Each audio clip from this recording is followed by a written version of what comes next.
We begin with a beautiful view of the building of the 4th Academy in the city of Su. Director Shujin Long announces that today is the day when students will become players, and the system will assign them a class. It could be a swordsman, a knight, an assassin, or a mage. Then a magic circle activates beneath the student's feet. This boy's name is Qiao Yu, and he says it's been 18 years since he reincarnated. This world is called Kaiji, a parallel world that's very similar to Earth. The only difference is that in this world there are dungeons, and when humans turn 18, they receive abilities to use and clear those dungeons. Upon entering the portal, which they call the inner world, he prays that a good class will be granted to him. A voice asks if this is his first time there, and he replies that it is. After a brief loading screen, a skull wrapped in shadows circles around the boy, and a message appears saying that a secret class has been granted. The name of this class is Necromancer. The boy is amazed by such news. A Necromancer is an extremely rare class. Only 1 or 2 people in the entire history of the world have ever received it. With a single swing of his weapon, countless high-ranking skeletons can be summoned. And as long as he has mana, he becomes a one-man army. The protagonist says that, in general, receiving a rare class means your stats will be much stronger. But when he checks, he sees that he has 0 spirit. He is stunned. How can someone with the Necromancer class have 0 spirit? Initial attributes are distributed randomly, with 10 being the highest, and spirit is the most important stat for a Necromancer. He had the bad luck of getting 0. The system announces that it's time to generate a random talent as well, but the protagonist is so shaken that not even an S-rank talent could save him. The system then finally grants him the talent Brave Heart of a mage of unknown grade. This talent gave him an attribute point every time he defeated an enemy using physical attacks, allowing him to boost 1 basic attribute at a time. Even more incredible, since attributes were usually gained only by leveling up, and now he could earn them through battle. With this talent, he could potentially max out all his attributes. As a novice, he now had the potential to reach the maximum in each one. A truly formidable player, he considered maxing out his stats before using this ability, turning himself into an unstoppable force. Since physical attacks were needed to trigger the passive ability, strength became his top priority. So he allocated all 10 points to strength. With 20 points in strength, his vigor was now far above average. With that done, he had to complete the beginner's task to finalize the acquisition of his class. He was teleported to the location of the task. There, he stood before a portal accompanied by a young woman. She was his guide, Elaine, assigned to assist him if needed. He told her he was there to register and complete his first beginner's mission. She was happy to help and gave him a gift for beginners. He received an old cloak, a beginner's staff, and a book that taught him how to summon skeletons. The cloak was an accessory, and the staff was useless to him due to his lack of spirit. However, with 20 points in strength, the staff made an excellent club. He was ready to learn about his first task, his mission, to escape alive from the misty cavern. He had to be quick, careful, and avoid destroying any skeletal soldiers. Though Elaine hadn't finished explaining the consequences, he had already entered the portal before Elaine could finish her sentence. Inside, he walked deeper into the cavern, which was filled with piles of bones. Only now did he realize she had been trying to tell him something important. He hadn't thought it would be so difficult and was overwhelmed by the sheer number of skeletons. It didn't take long before one saw him as an enemy and attacked. The sound of the approach alerted him. The skeleton was a level 1 monster with 5 strength and 1 agility.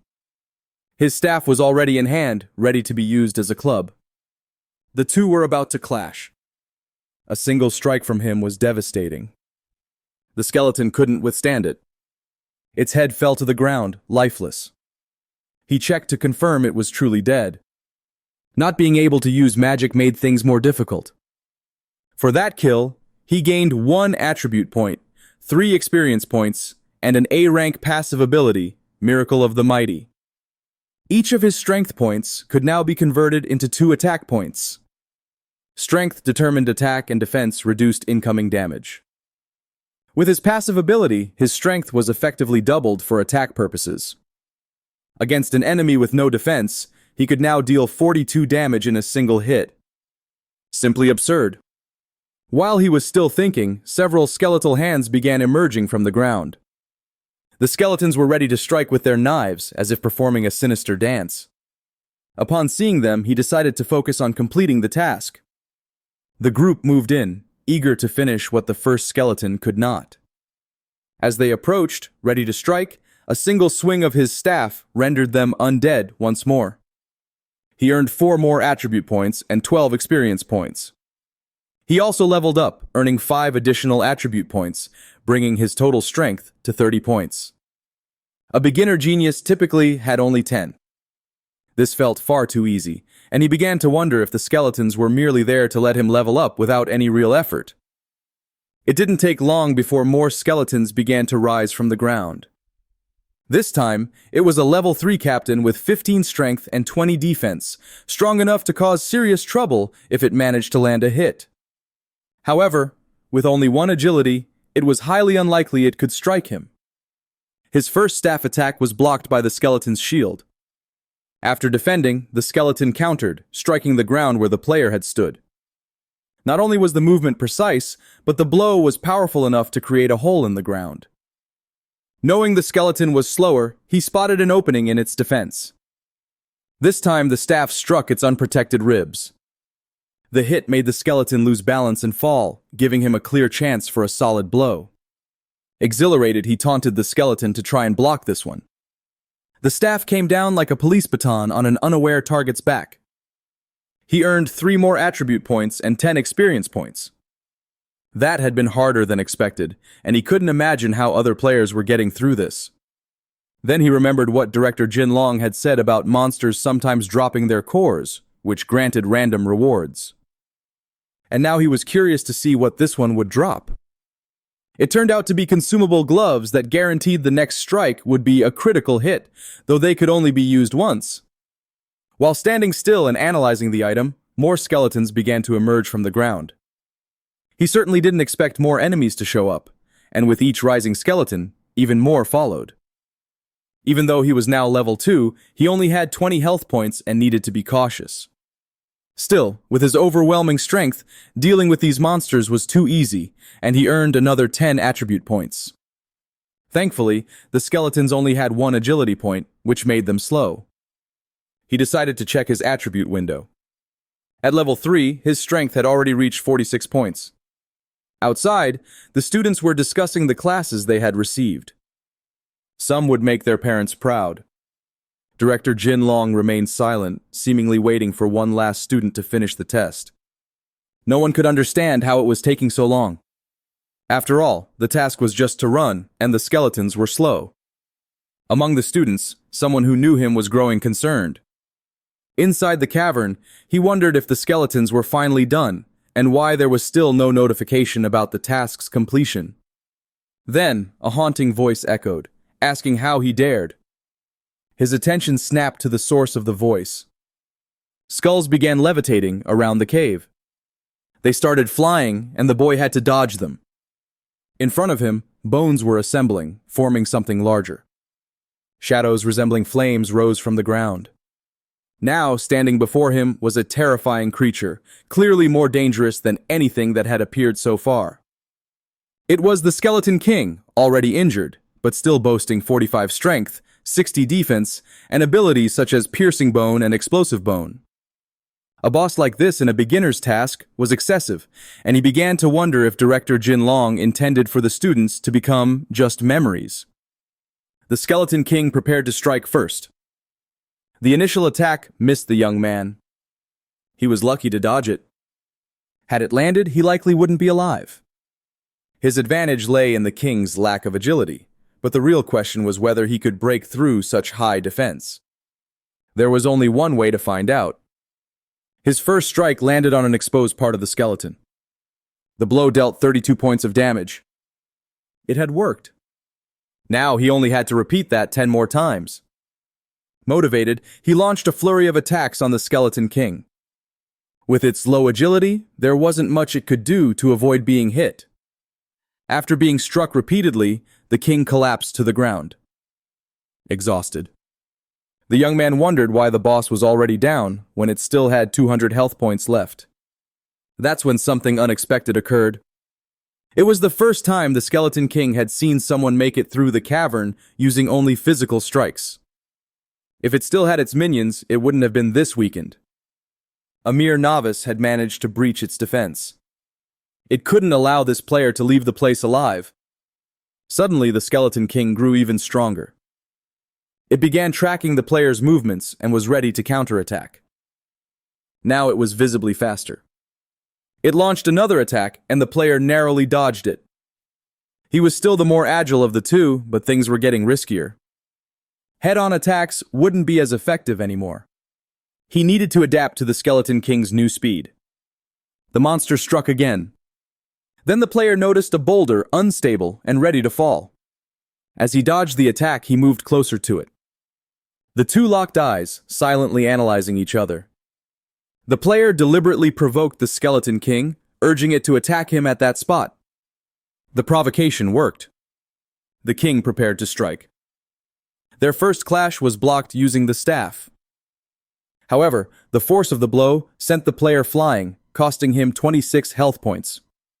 Even though it was just a shove, he was left with only 4 health points. The Skeleton King, unsatisfied, kept advancing, determined to end the fight. The player knew that even the slightest hit would be fatal. The monster struck again, heedless of its surroundings. Just as it completed its attack, rocks from the cave ceiling began falling directly onto its head. That small collapse cost it 70 health points. Now it struggles to free itself from the trap with only 129 health points remaining. Seeing it trapped, the player decides to seize the opportunity to end it quickly.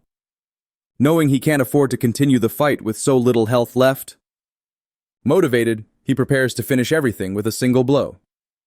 He equips a single-use glove that guarantees his next attack will be a critical hit. This time, he won't use the staff. He's going to rely on his fists. The skeleton watches its adversary completely powerless. A powerful punch is delivered, destroying part of the cave floor. The flames surrounding the skeleton begin to fade away slowly. Finally, the system announces that he has completed the task. And as a reward for being the first to defeat the boss, he receives 30 attribute points. For having defeated it bare-handed, he earns an additional 10 points, 50 experience points, and 3 levels. Additionally, he receives the Skeleton King's ring, which he hadn't expected. When used, the next attack deals 50% additional damage with a cooldown of a full day. It's a good item because it's reusable in a Class C, meaning he could sell it for a significant value. Stelly's intrigued that he was the first to defeat the Skeleton King. He wants to know how others managed to pass that test, but it no longer matters. He just wants to leave. Now he has 76 strength points with the brave heart of the Mage Talon, and the skill muscle makes miracles. Finally, he appears outside among the other students. His friend Yang hugs him joyfully, relieved after worrying about his delay. Yang wants to know why it took him so long since everyone else completes it quickly, leaving him even more surprised. It's been 3 hours since the last person finished the task, so he asks Yang about his class. Proudly, Yang says he's now a mage. It's strange, as if they had entered the same world.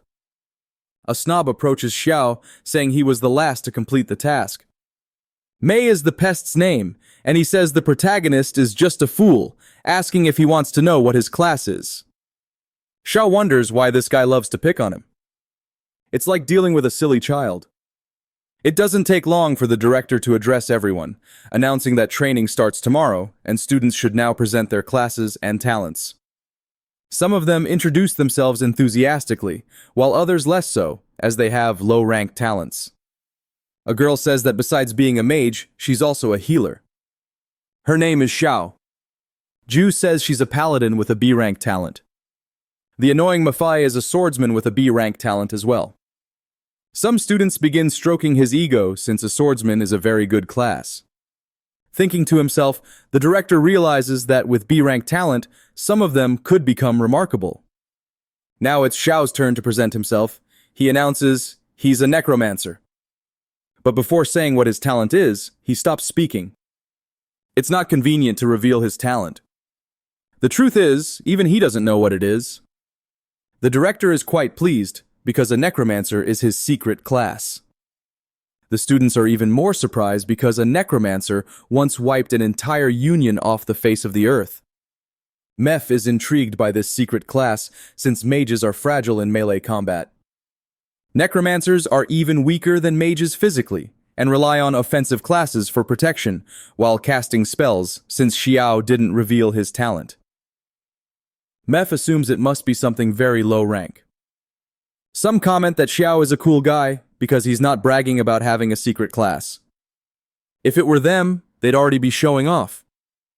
The problem is that he can't cast any spells and doubts he'll be able to defend himself during training. The director, however, concludes that once Xiao completes the basics, he'll be able to choose the best universities in the country. After everyone introduces themselves, it's time to go home and rest for training. His friend is happy for him and wishes he had been a necromancer too. At least he has 8 points in strength, which isn't bad, and his talent isn't so bad either, but hard work should fill in the gaps. Seeing that all of his friends' attributes are only single digits, Xiao realizes he's way ahead of the curve. Finally, he arrives home. He always announces his arrival, even though his parents aren't there, as they are missing in this world. His parents were very kind and loving people. When he was 6, they had to go to the capital. They disappeared afterward, leaving him an orphan. 12 years have passed, and he wishes to know what happened to them. What he wants now is to go to the capital and uncover the truth. The next day, the students are gathered and the director says he only has one request. If they can't handle it, they should return immediately. Failing the training is much better than not living to see another day. In any case, it's not common for casualties to occur in this beginner's world, but there are always exceptions. Once an entire class of 40 students disappeared without a trace. To this day, they don't know what that world was like, only that it was called a nightmare village. If the intention was to scare the students, the goal was more than achieved, but it wasn't supposed to be so terrifying. He says, as long as they return in time, there's no danger. When the timer reaches 0, they'll be able to enter the portal. Finally, the countdown ended. The beginner's training had begun. Several black lightning bolts form, and they are now in another world. The students find themselves in what appears to be an abandoned village.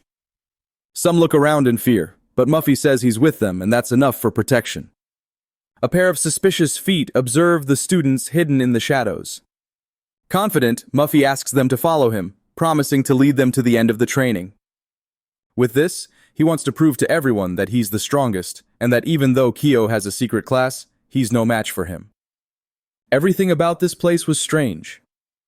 There hadn't been any sign of the system so far. A figure appears and says it's truly pitiful because they're all so young. It's almost heartbreaking. Not knowing if it's an NPC or not, Kyo asks the figure what he means by that. Finally, he greets them formally. He welcomes them, explaining that they are now in the Nightmare Village, where the seemingly simple challenge has an S-level difficulty. The is calculated differently. It would be equivalent to an E-level dungeon in normal terms. Their task is to survive and uncover the secret at the center of the village. Knowing the story the director told, they are terrified. Faced with this, some try to escape, unwilling to stay in such a place. Muffy attempts to calm the students, explaining that for an E-level challenge, one must at least be in the initial stage. They are all still disciples. Beyond that comes the initial, intermediate, final, king, and divine stages. As soon as one student reaches the village exit, the barrier prevents them from leaving. The man explains that once they are inside, they cannot leave. It doesn't take long for panic to set in, leaving the students completely hopeless. The man's bluntness makes Kyo perceive him not as an enemy, but as someone truthful, making it plausible that others may have vanished at this stage. Walking among them, he tells them not to worry and encourages them to get more comfortable. Muffy interprets this as the man motivating them to face the challenges with confidence. In reality, he is suggesting they accept the fact they won't survive past this day. If there weren't heavy pants before, there are certainly more than one now. He introduces himself as Wugam, the village chief, and explains there are 2 rules for living in this place. They can live in any vacant house, but must not touch the black stones on the doors.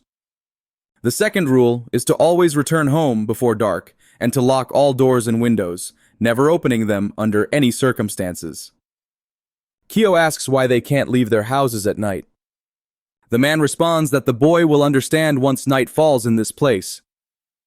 As night comes, everyone decides to follow the man's instructions. They divide into 4 groups of 11 people. Kaino's team enters one of the houses. Finally, the doors close. One of them suggests resting on the second floor just to be safe. The healing mage approaches him, asking to be protected in case of danger. As a healer, she can provide him with a lot of health points if needed. Another girl accuses Zhao of being shameless, pointing out how blatantly seductive she was being in front of everyone. Now the 2 are arguing about trivial matters. The argument continues, and the smaller girl mocks the other, claiming her attributes are only high because she's fat. Through the window, one of the students looks outside. He sees his grandmother, someone he hasn't seen in a long time and dearly misses. She begins to say she's cold and would like to come inside, but he needs to open the window, completely oblivious to the situation. The boy starts to open the window. Xiao yells for him to stop, explaining that it's not his grandmother, but the window is already open. The woman's eyes start to turn red. She immediately lunges at the clueless boy who opened the window. Her jaws resemble those of an animal, and the student is about to become a memory. A spear is conjured inside the house. San appears containing the ability. It's Yang who declares he won't be able to hold the monster for much longer. However, it's enough time for the clueless boy to save his own life. This is a level 3 monster with 25 points in strength and agility. A normal monster, but extremely strong by novice standards. Focusing its attention on the mage, the monster attacks. Unable to dodge, the mage jokes that if he eats him, he has so much fat, it'll make the monster sick. The attack is stopped by a magical barrier that appears. It was conjured by the smaller girl, but as time passes, she begins to lose health. She demands the healer do her job and asks Kyo to summon his undead. Listening to her, both start working as well. The healer prepares her healing magic. She manages to restore her teammates' health as fast as it depletes. If everyone works together, victory is possible as long as Kyo performs his summoning spell. But seeing him already on the front lines surprises her. A single strike with the staff is enough to push the monster back. Yang worries, saying that's not how the staff is supposed to be used and that his friend is putting himself in danger. Yet again, Kyo strikes the monster, taking 50 health points in the process. There is no longer a monster inside the house, and his teammates don't know what to say about the situation. It's impossible to believe a nightmare was defeated with a single strike, and they wonder if that's how a necromancer is supposed to act. In its place, there was a black stone while the rest of the monster dissipated. The symbol is identical to the one on the door of the house. Kyo imagines there must have been a bug since he didn't gain any skill points after defeating that monster. His colleague asks if he noticed anything strange, but he says it might just be his imagination. At dawn the next day, Yang thanks his colleagues. If not for them, he doesn't know what would have happened. Some comment that Kyo was really strong and that Zhu provided formidable protection, which Mephi overhears. Even so, he believes that if he had been there, he would have done better. He's confident he could also defeat a nightmare with a single strike. Kyo asks if he's already training in the morning, and his friend says it's expected from the class monitor. Mephi tries to compose himself and says he was just practicing a little, nothing more. He then tells Zhu to stay with him, promising not to let her take any damage, but the girl says that's her role. If she doesn't take damage, someone else will. He tries to insist he'll fight alone, but she says that's misguided thinking and that they need to work together and learn from Kyo. Amid their conversation, someone shouts to finish everyone there. None should escape, and all of them should be thrown into the fire. The village chief orders them to eliminate anyone who resists. Mephi says there must be some misunderstanding, but the chief replies that they know what they did last night. Xiao notices the numbers on both sides are roughly equal with no significant age difference. The chief explains that the nightmares protect the village and by breaking the rules, they are being punished. For their sins, they must be punished more than 1,000 times. Mephi asks if there's another way, claiming they destroyed the nightmare accidentally. Indeed, there is. The one who angered the nightmares must spend the night outside the shelter. The chief is curious to see if anyone among them has the courage. Not knowing the number or danger lurking outside, staying outside the house is basically asking to become a memory. Xiao quickly steps forward, saying he was the one who defeated the nightmare and will stay outside. Mephi is worried and tries to fix the situation, thinking Kyo has lost his mind. However, not only is he perfectly lucid, but he also has something he wants to investigate, something that might help them escape that place. Once they agree, it's time for him to be tied up. Kyo is chained in the middle of the village. The girl asks what he means by being able to help, and if he knows anything about the village's secret. He might have a good theory, but needs to test it at night. Finally, the moon rises into the sky, illuminating the village streets. The nightmares begin to appear. One of them descends from the roof eerily. Spotting its target, it leaps from the roof toward the boy. He was expecting to be attacked, so he's not surprised. What surprises him is the containment spell that appears to protect him. His friend tells him to act quickly as he can't hold the nightmare for much longer. Mephi steps in, convinced he can handle the nightmare, and tells everyone to calm down. However, reality quickly hits him hard. Fortunately, he manages to defend himself with his sword. The nightmare is too fast, and he has no idea how Kyo dealt with one as just a mage. Confidently, he thinks that if Kyo managed it, he should be able to as well. His attack strikes the nightmare, but deals only 5 points of damage. He wasn't expecting everyone else to be outside, but they came because they thought he would be in trouble alone. The chains are thick, and the girl says only Mephi can break them, but he's busy at the moment.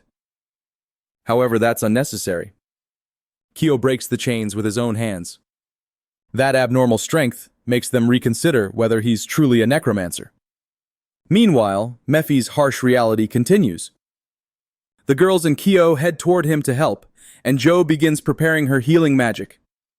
He refuses, saying it's unnecessary, as scars build a warrior. He then tells them to aim for the head, as it's the weak spot. Kyo does so, and the nightmare succumbs. It was rather obvious, and he thinks he should have figured it out sooner.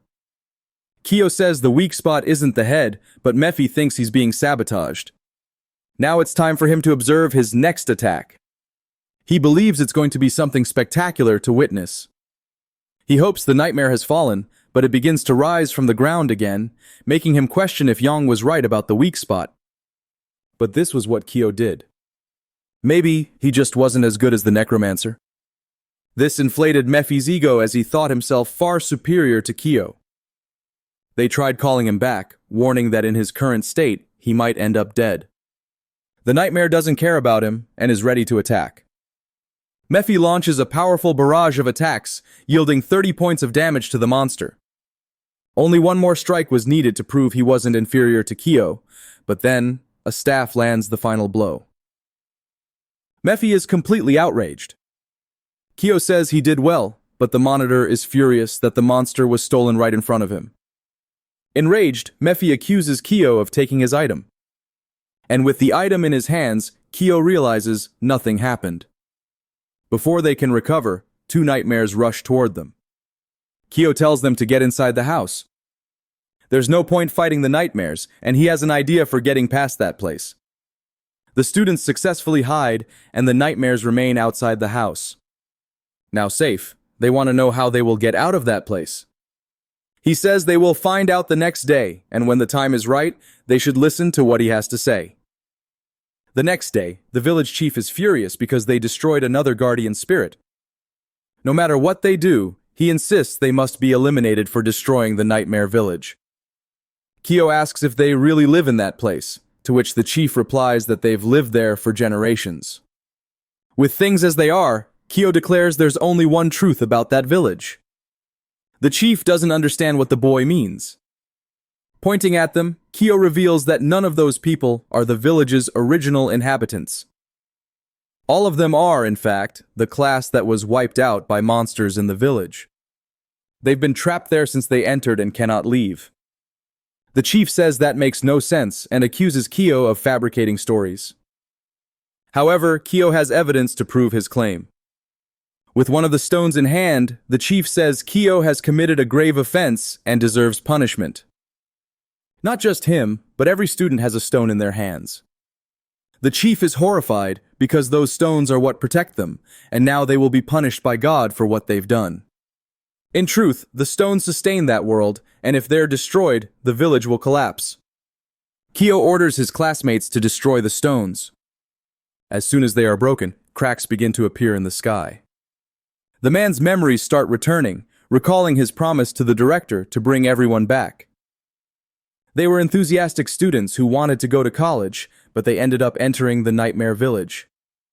They were all attacked on the same day. He tried to keep his classmates from panicking, but by then they had all been transformed. Now he was the village leader.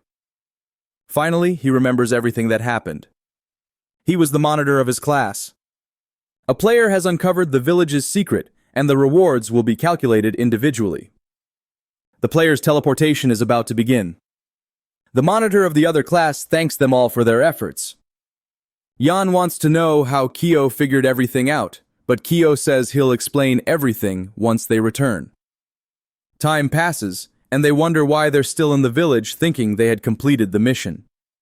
A new mission has appeared for the 5 who destroyed the stones. They must recover in the heart of nightmares. It's an ELE difficulty mission. Kyo is now level 5 with a strength of 10 to 1 points. The rest of the students have returned, leaving only Kyo and a few others still there. If this is really the case, they must have received a secret mission which alone will guarantee them spots in the best universities. However, it's undoubtedly dangerous and they might not be able to complete it. Except for Kyo, the others are only level 3. Attempting that mission is practically impossible for them to succeed. One of the girls asks if breaking the stones was necessary to reveal the truth. Yan, on the other hand, thinks Kyo wanted his classmates to undertake this secret mission with him. Mafe doesn't think that's the case, but being competitive, he wants to complete the mission before Kyo. Omega's hand emerges on the rooftop. It doesn't take long for several others to appear as well, intent on finishing off the students. They shout furiously that the students must die. 4 is a formidable number, and Yan doesn't think they'll be able to handle them, so they coordinate their abilities to withstand the onslaught. Maf is the first to attack, dealing 10 damage to one of them. He's still dissatisfied that his attack can't finish off a monster in a single strike. The killer says she's almost out of mana and Zhu is nearly out of health, but Kyo finishes the nightmare, gaining 1 attribute point. Zhu warns that 2 more are approaching. The monsters are already very close to him. With a few strikes, he takes them down before they hit the ground, earning more attribute points. In front of him, there's a core. As expected for this stage, the rewards are satisfying. It's a restricted item for mages, increasing damage by 5%, so he considers giving it to Yang. Zhu praises their teamwork while Maf tries to draw attention to himself, but Tuao urges them to keep moving forward. He only needs to take down 1 more to level up, and maybe he'll get some equipment for himself. This excites him greatly. He believes the heart of the nightmare must be with one of them, so they should keep defeating them. One of his steps activates a trap. The ground collapses, swallowing all the students. They fall helplessly into the hole. Kyo manages to land safely. He's unsure where they are, but notices the ground beneath him is soft. He was on top of Yang, who was still wondering why the ground felt so soft. With everyone accounted for, he checks to see if they're all okay, and they are. The stench is overwhelming like sewage, and Zhu suggests it might be from the bodies that fall there, but the healer says that's not it. The smell comes from somewhere else. Then her colleagues see what she had noticed. Before them stands a massive nightmare. The Nightmare King with 1000 health, 65 strength, 20 defense, 60 agility, and skills like Compulsion and Nightmare Realm. It's asleep, and the system warns that waking it will put it into a frenzy. Kyo is nervous about the power of a secret boss. With that strength, Zu wouldn't be able to block even a single attack, and they hope the Nightmare's heart isn't with it. Mafei considers leaving the Nightmare asleep, but Krav says they have a chance. He has a total of 202 attack power. And with his ring, the first strike could take a third of the Nightmare's health. He only needs to get its weak spot 3 or 4 times, but he acknowledges the risk. Yang thinks he's delusional for saying they have a chance against a monster like that, but Kyo insists that if they combine their abilities, they can win as its defense is low. Hearing this, Maf realizes they need to distract the monster, and Krav says that if they do, he'll be able to land clean hits. Kyo also warns that this is risky since the monster is faster than all of them, and strong enough to take them out in a single blow. Even so, they're confident Kyo's strategy will work and agree to go along with it. Maf cautions him not to show off as this boss is incredibly strong. Still, Kyo remains confident and tells them to relax. After resting for a bit, it's time to put the plan into action.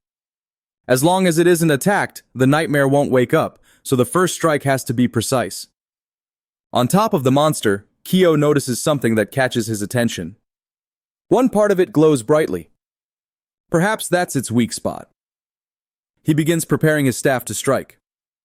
The ring's effect is activated, boosting his attack by 50%. Moreover, the strike is critical, and the boss loses 58 health points in a single hit.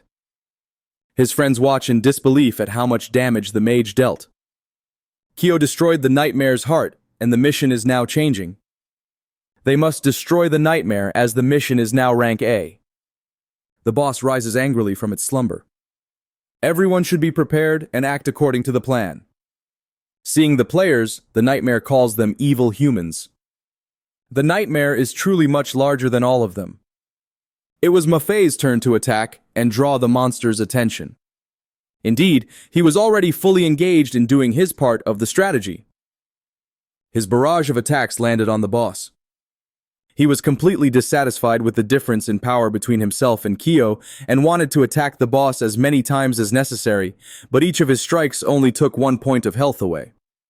In response, the Nightmare taunted him, saying it would grant his wish to be the first to die. Preparing himself, Maf shouted for it to come at him if it had the courage. It was time for Yang and Ju to take their positions. Both the sand containment and the shield were conjured. The boss's attack seemed to have been blocked. Even so, Maf took damage and the healer couldn't keep up. She couldn't hold on much longer. Kyo needed to act or Maf would be flattened. Kyo was already on his way to perform his part of the plan. The Nightmare was struck again, taking 182 points of damage. With its health running low, it activated its Nightmare Realm ability. Kyo was surprised and waited to see what would happen. The Nightmare roared and its shadows expanded. This caused it to deal area damage, and his friends couldn't defend themselves. This couldn't be allowed to happen. Kyo was certain the other class got stuck there because of this attack. Hoping to end the spell, he struck again, dealing the same amount of damage. Only one more attack was needed to finish off the boss. Kyo advanced toward it to end everything. The healer urged him to be cautious, warning that she had no mana left.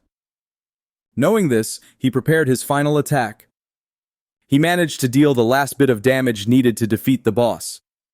For the first time, that boss was defeated, earning him 30 ability points and an additional 10 points from his talent. By leveling up, he gained another 10 points. The mission was finally complete, and the rewards would be distributed individually. His teammates could hardly believe they had managed to deal with the situation. Shida received a rank D talent, and Zu received a rank C talent. Yang earned a rank E talent, and Maf got a rank D talent as well. Kyo was the top performer, receiving a rank B magic book and 50 experience points. Although they couldn't use it immediately, the Nightmare's soul might still yield something interesting. From it emerged a rank B sword, which increased attack by 100 points, ignored 30% of defense, and boosted sword damage by 20%. For Kyo, this was bad luck. He didn't want a rank B sword. Since he couldn't use it, he gave it to Mafei, who hadn't expected such generosity. Mafei pointed out that the item could be sold for enough money to buy a house in the capital, but Kyo didn't care about that, and checked to see if there were any other items. Looking at his status window, he realized his strength was astounding, but his health was still low, making him very fragile. The restriction of his talent prevented other stats from increasing, so he needed to find a way to overcome this issue. He knew he had to become more resilient and cautious. Finally, the students were ready to be transported back. The 5 of them returned to where they had been before. Their sudden appearance caused an uproar among the students in the gymnasium. The director informed them that they had been missing for 2 days and wanted to know what happened since he hadn't expected them to return. Hearing everything, he remarked that they were very fortunate and that this experience would open many doors for them. The others were thrilled that their class had so many geniuses. Even so, Maf remained competitive, convinced he could surpass Kyo with the item he had received.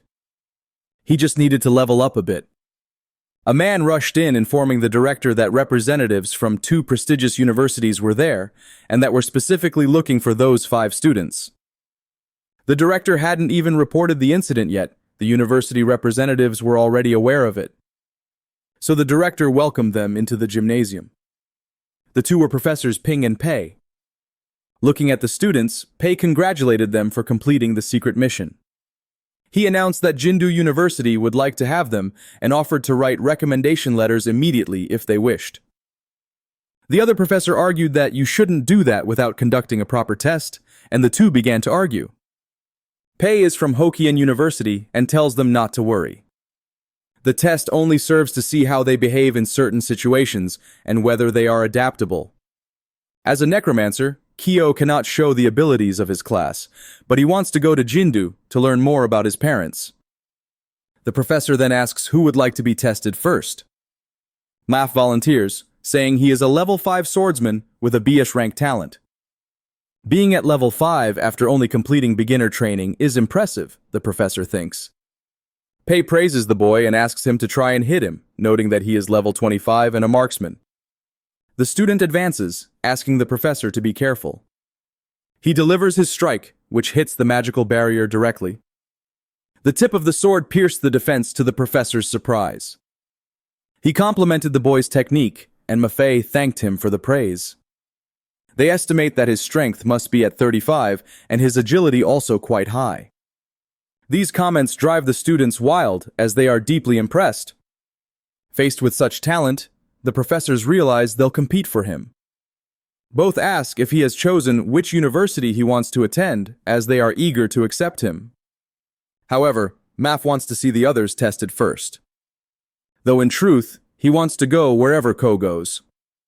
Next up is the healer who steps forward. She uses her healing magic in front of them. With it, she can heal her entire team even though she's only level 4. The paladin's shield is also quite durable. Even at level 4, she can reflect part of the damage. Her talent allows her to return 20% of the absorbed damage. For someone tasked with defense, such a talent is incredibly useful. Pei assumes Yang is also a paladin, but in reality, he's a mage.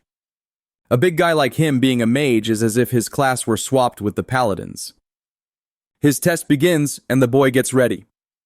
Seeing this, the professor has no idea what Yang is doing as he doesn't sense any magic. After a few moments, Yang uses his skill to make the ground explode. A large explosion occurs in the middle of the gym. The professor couldn't sense the ability, and even at level 25, he lost 3 health points. Something dangerous for someone in his level.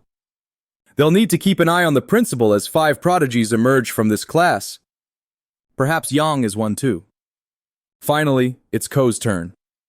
He's a level 7 necromancer, and his talent classification is unknown, 2 levels above the others, but the professor assumes his talent must be low. They'll conduct the test first and discuss his talent afterward. He waits to see the undead Ko can summon, but definitely doesn't want to be injured by another beginner. Seeing Ko approach, the professor didn't expect the necromancer to act this way, as it doesn't align with his class. It might be inexperienced. Only then does the professor realize a right hook is heading for his face. Curious to see how strong a mage can be, he decides to let the punch land. The strike is strong enough to hurt him. Not only that, but he's thrown across the floor. There's not a single person in the gym who isn't shocked by this outcome. The principal, like them, is equally incredulous. A beginner student managed to knock down a level 25 professor with a single blow. The other professor believes Pad went easy on the student as necromancers aren't physically strong. There must be something wrong with Ko, who nearly knocked him out with one punch. Among the students, the discussion grows about how a necromancer shouldn't have such strength. Pong is grateful he wasn't the one to take the rookie hit or he'd be spitting teeth. Ko asks if the test is over, and it is, but they can't complete his evaluation without seeing him summon undead. He then says he wants to excel in physical combat like a warrior, but his ultimate goal is to go to Jingdu. This hasn't happened before, someone specializing in a class other than their own. So, Pong decides to talk to the principal first. On the phone, he tells the principal that the rookie is terrifying and wants to train as a warrior, even though he's a necromancer. Despite being level 7, he threw a level 25 professor into the air. Now the principal wants all 5 students at any cost. Thinking he might lose him, Pang wanted to invite Ko personally and requested a video call. Jing Yang introduced himself as the director of Jingdu University and expressed his hopes that Ko would join them. But before he could finish his presentation, Ko announced he would join the university. Pong listened in dismay, having lost the greatest talent, and hoped to at least recruit one of the others. The director suggested that since they were from the same class, they could all go together, and the group agreed, much to Pei's despair. Ping was overjoyed. This was undoubtedly the highlight of his career. However, Ko had some additional questions for the director, and wanted to know if he had heard of his father, Ko Anking. The director was surprised to learn that Ko was Anking and Bishik's son, which explained why he looked familiar. The boy wanted to know if the director knew where his parents were now. The director explained that they had been his students more than a decade ago and were extraordinary individuals. He knew they had disappeared, but hadn't heard from them since their graduation. They had spoken of a secret world, and the director advised Ko to go there, as there might be something waiting for him. The director promised to send the admission letters soon, would advise them to pass through the worlds related to their classes, to avoid unnecessary scrutiny. With that, he wished them good luck and bid them farewell. A week passed and the students were preparing for their next test. Today, they would enter a world specifically designed for mages. To succeed, they would need to work together as their mental abilities would be tested. Now, it was time to reveal the criteria for passing. Before a portal, blue flames rose. Ko asked Yang if he was ready, and Yang replied that practice was better than theory. But the more people involved, the more dangerous it became. He suggested that Ko accompany him. They could attempt this challenge multiple times, although the rewards would be cumulative. Yang seemed excited about what lay ahead. The guide greeted them, announcing that a 2-player world was being prepared. The world selected for them was the Cave of 10,000 Poisons. Before the guide could explain the rules, Ko rushed ahead, leaving Yang surprised. He did know instructions were provided, and Yang pointed out that they weren't asked how Ko managed to clear the skeleton cave. Yang assumed that if Ko fought his way through the skeletons, he must be a fool. In that place, there was an evil tribe capable of poisoning people without them realizing it. The poisonous worms would eat their victims from the inside out until nothing remained. Their task was to locate the tribe and destroy the worms. Rewards would be determined based on how they completed the challenge. The mission required 5 players, so the system paired them with 3 others. One of them warned the pair not to slow them down, but a girl scolded him, insisting he'd be more polite. She introduced herself as Fang Yuan, a fire mage. Her younger brother, Fang's son, was also a fire mage, and the third member was Long Chang. Yang introduced himself, and so did Ko, expressing hope that they could work together to succeed. At the entrance, there appeared to be instructions, but the rude one just wanted to destroy the door and move forward. However, his attack had no effect. The door seemed immune to magic, and inscribed on it were the words, "Morality and integrity promote peace." If it was immune to magic, perhaps it wasn't immune to brute force. The girl appeared to have solved the riddle. With a single punch, Ko made the door disappear. The rude one looked foolish, and the girl was incredulous. She had solved the riddle, but the door was already open. Ko explained he just wanted to test if physical strength could break it. He hadn't expected it to be so fragile. In the next room, there was another door surrounded by various flowers. The flowers didn't seem normal, and the group was urged to be cautious, but Yang had already gotten entangled. Now everyone was poisoned, losing 3 health points per minute. They needed to leave quickly, or they wouldn't survive. With his low health, Kyo wouldn't last even half an hour in that condition. The words on the door seemed meaningless, so they rushed toward it. There was no time for another riddle. They needed to act immediately. Once again, Ko struck the door that blocked their path. Without an answer, brute force had to suffice. Thanks to this, they escaped the room. Although the place was meant to test their mental abilities, they felt they hadn't yet needed to use their brains. Now they had completed the first part of the task. A child greets them, introducing herself as Xiaong. She asks if they come from outside. Then she notices they are all poisoned, and explains that the poison comes from the bean flower. They need to follow her to the cave if they want the antidote, because if the poison spreads too much, there will be nothing they can do. Unsure of what else to do, they decide to follow her. At her village, the girl introduces them to her parents, explaining whom she brought with her. The parents ask who they are, and the child replies that they are outsiders and poisoned. Hearing this, they are invited into the house to be treated for the poison. It doesn't take long for her to bring out the 5 venom soup for them to drink. The appearance of the soup is anything but appealing. At first, none of them have the courage to try it, but Kyo can't afford to hesitate as he has only half his health left. So, he downs the soup in one go. Afterward, he declares it's actually quite good and that he is no longer poisoned, encouraging his companions to do the same. He then asks the child about the tribe. She doesn't know much, but the patriarch told them to avoid the outside world and not use their magic unnecessarily. Now that they are cured, her mother asks them to leave since they aren't accustomed to hosting outsiders. However, the child protests, saying they shouldn't leave because they rarely have visitors. She tells them not to listen to her mother, and that they can stay as long as they want. With that, Kyo agrees to stay as everyone has low health, though he finds the family's behavior strange. The child then bids them good night, leaving them to rest in the house.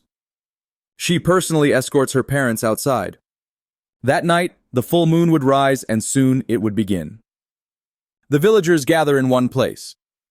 They are performing a sacrifice to the insects to ensure good harvests and protection from illness. At the altar, the priestess drips a single drop of what looks like tomato juice. A massive swarm of insects emerges from the area. They begin attacking the people tied up as sacrifices. In no time, nothing remains of them but skeletons. The players see this and are horrified. They realize they need to escape quickly. Ken is strong but lacks area of effect attacks. At the ritual, the priestess notices they are being watched. She orders someone to deal with the intruders, but to bring them back alive. Back at the cabin, they try to figure out what to do in this situation. If the villagers find out they are there to eliminate the insects, they will be attacked immediately. While they talk, Ken hears a noise and asks what it could be. Insects have entered the cabin and are everywhere. To protect themselves, the fire mage uses one of her techniques. Khan joins in the attack, but the enemies are too weak for him to gain any points.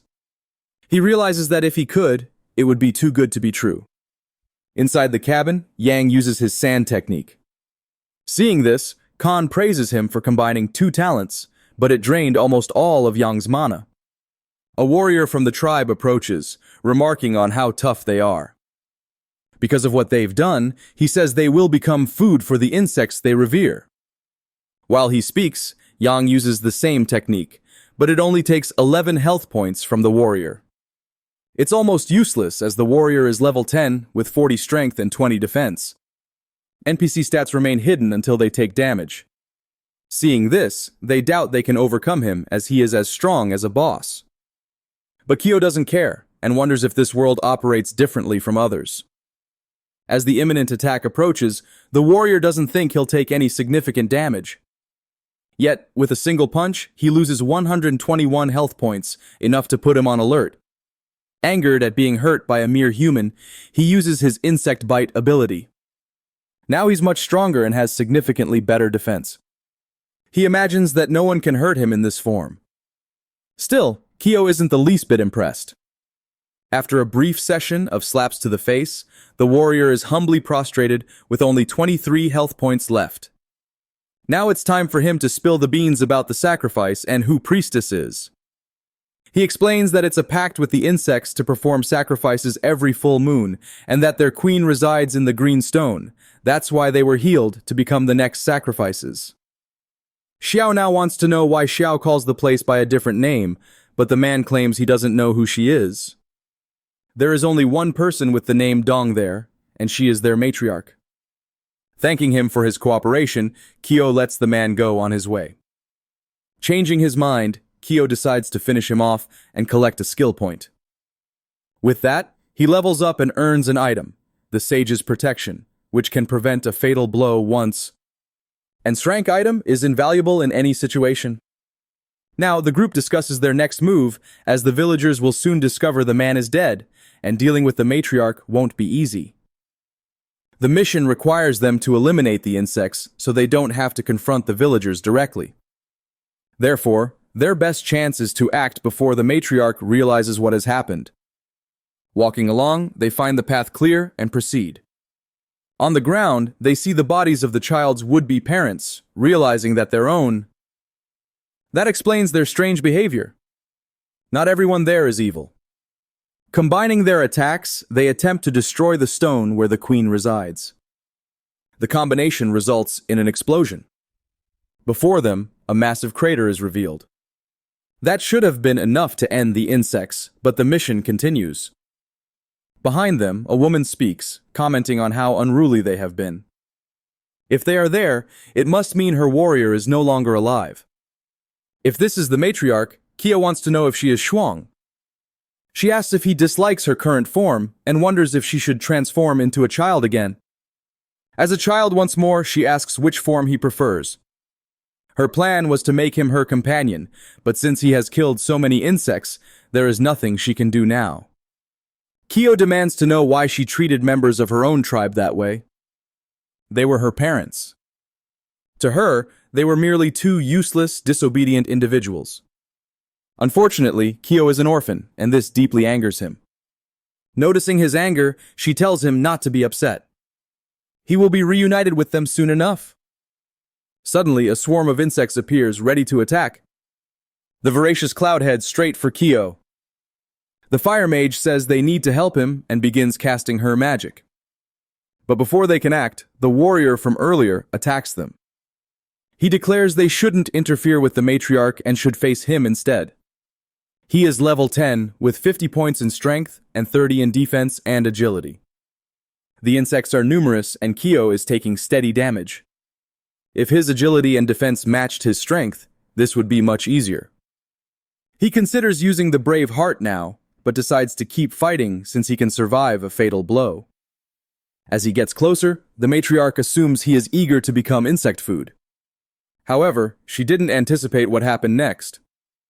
With a single strike, Kyo leaves a gaping hole in her body, but it wasn't fatal. She has 30 points in strength, 20 in defense, 50 in agility, and is level 10. She is also a rare NPC. Her stats are low, so there must be another reason she is rare. While lamenting the damage she has taken, her agility increases by 8 points. Kyo braces himself for her next move. Her strike was devastating. Before he realizes it, her hand has already pierced his chest. Her agility surged suddenly, leaving him with just 9 health points. Once he dies, she plans to use his skin as a souvenir. Yang is worried about his friend's condition, as Kyo is in serious trouble. While Yang is distracted, the warrior takes the opportunity to launch a potentially fatal attack. This reinforces the idea that they shouldn't ignore him. Yang casts his magic again, to which the warrior scoffs, claiming he takes no damage from fat people.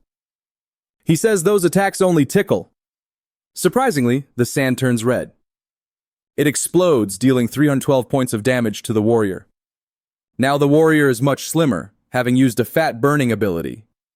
Free of his enemy, Yang rushes to assist Kyo, who is more concerned about the fact that his friend is now a skinny guy. Even Yang doesn't fully understand it.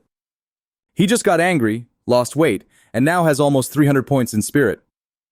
This is extremely high and interferes with how he uses his talents.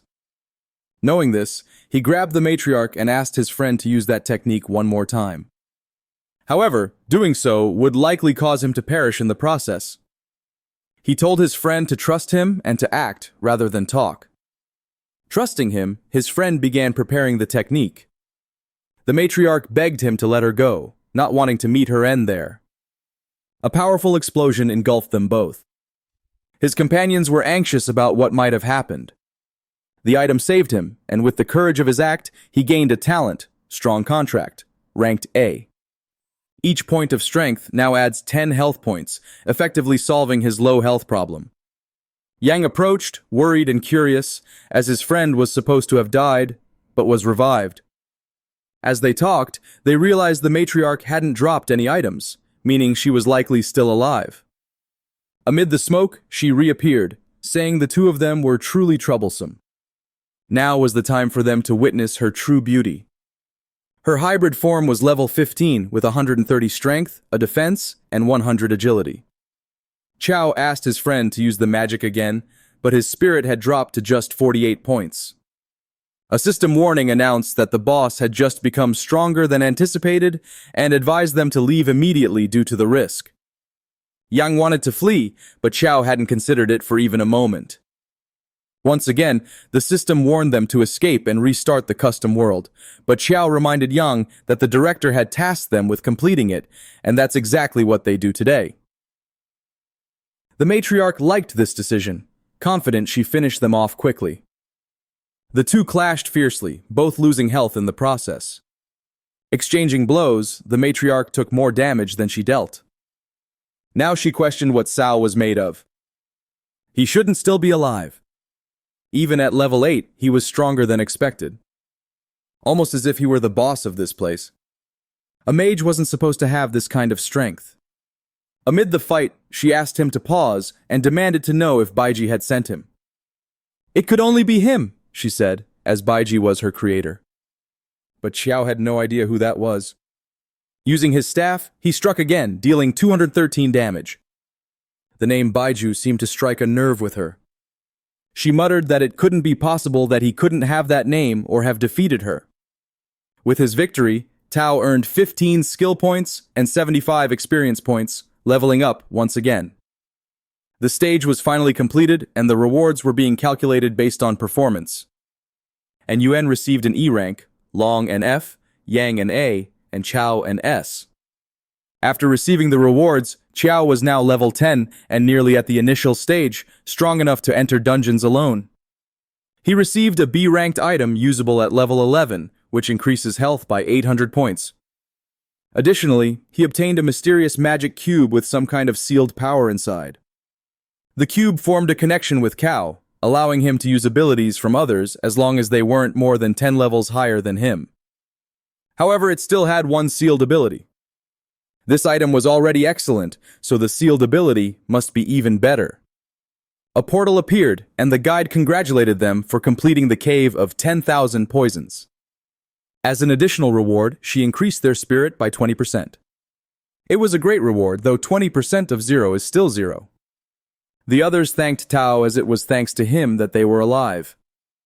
When asked which university he would attend, he replied, Jinggu.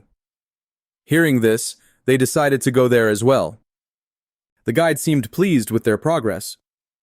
At level 10, Qiao's strength was 202, and his total health was 4,040 thanks to his items. This didn't include the cumulative skills he had gained. Back at the school, they were welcomed by their peers. Maffei couldn't believe Quay was already level 10.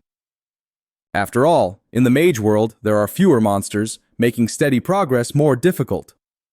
The girls, on the other hand, couldn't believe the other boy was Yang, as he looked entirely different. However, Yang was eager to regain his weight, as he didn't feel safe looking so slim in the other world. Since they already had their spot secured, someone asked if they still needed to take an exam. Besides, the exam day was important, gathering the best students, and the winner would also receive an A-ranked item. DF said he would participate and take first place among the warriors. He heard from his father that this year's first place winner will receive an S-level item. Knowing the prize is good, Key decides to win the competition. Spying on him are some people who assume he is weak because he is at level 10. They descend toward him to capture him. Standing before him, they block his path.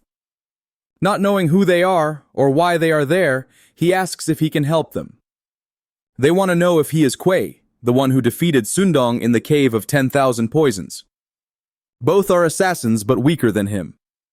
They might be related to Ba, as she had mentioned before. Now he regrets not interrogating her further.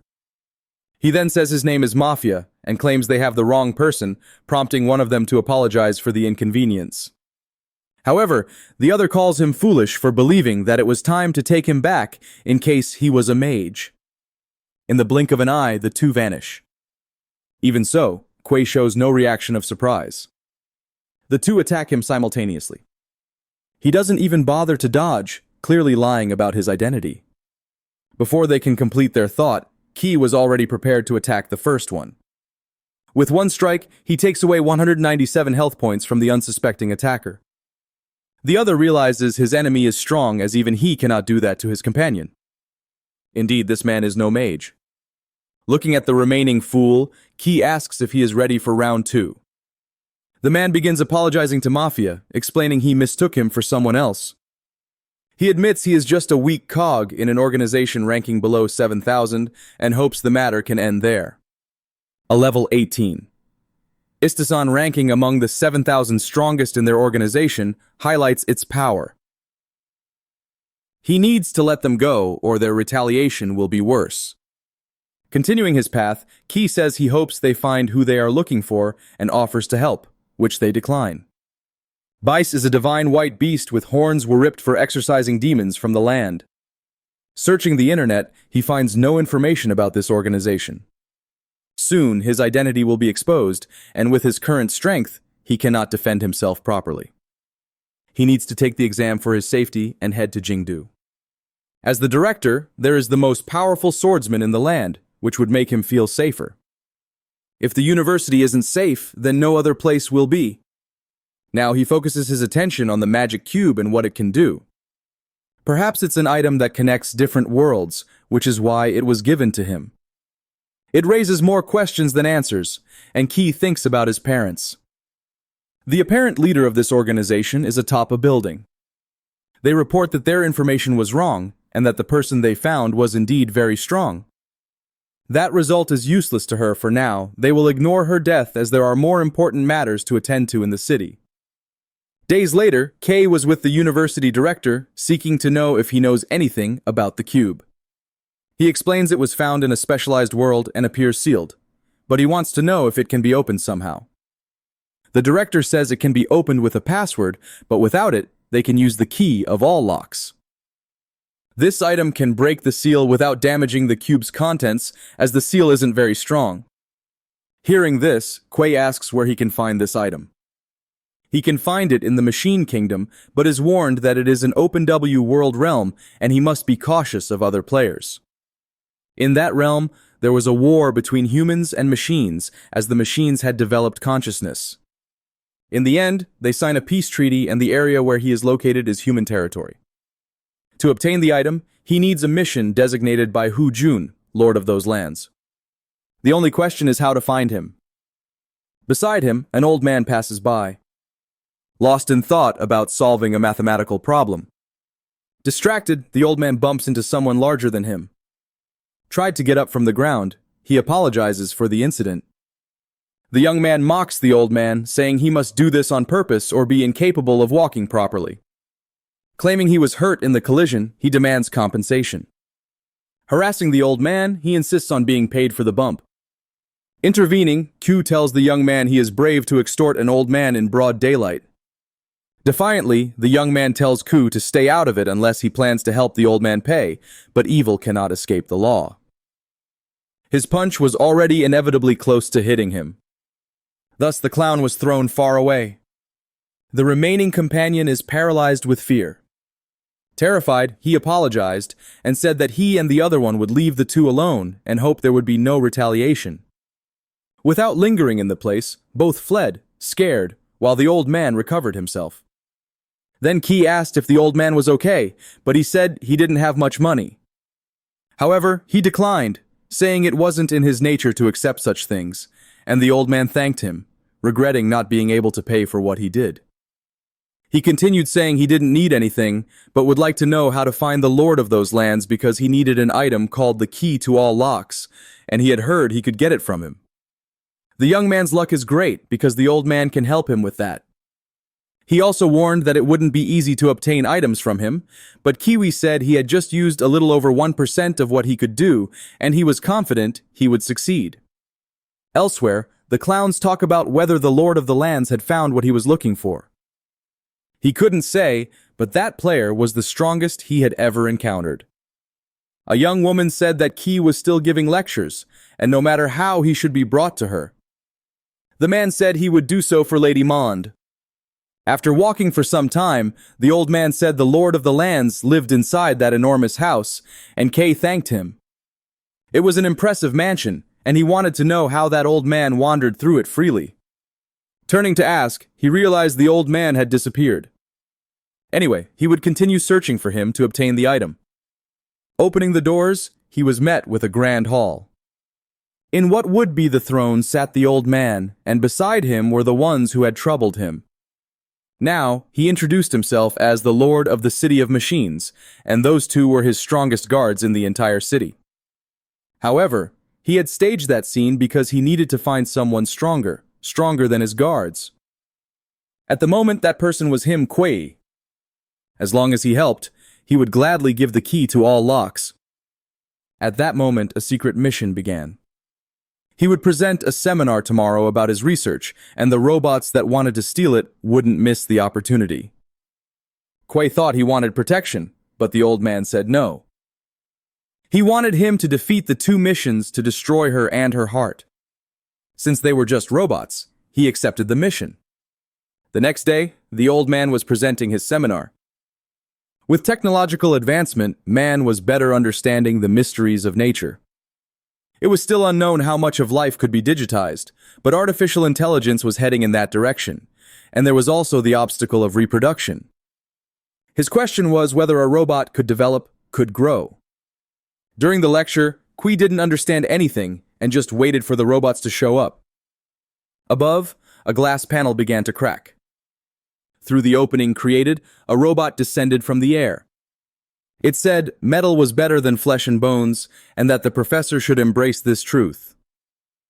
As soon as the robot arrived, security was called. One of the guards said that this wasn't a place for him, and his name was Scram. There was no response. Instead, the robot disappeared, reappearing only to strike him in the stomach. The others who were there to contain him watched helplessly. Thus, it didn't take long for him to handle the rest of the guards. Meanwhile, Key observed everything and said it was a very disrespectful sight. The old man said they were there for him, and that this time he would go to the kingdom of machines. But with that, he bet everything he had on Key. Scram subdued everyone, claiming his body was better because it wasn't biological. Through the same hole above, another figure began to descend. It was the Queen of Machines, and she ordered the professor to return with her. He agreed on the condition that she ordered the robots to stop binding him with chains. She said that if he had been obedient before, it wouldn't have come to this.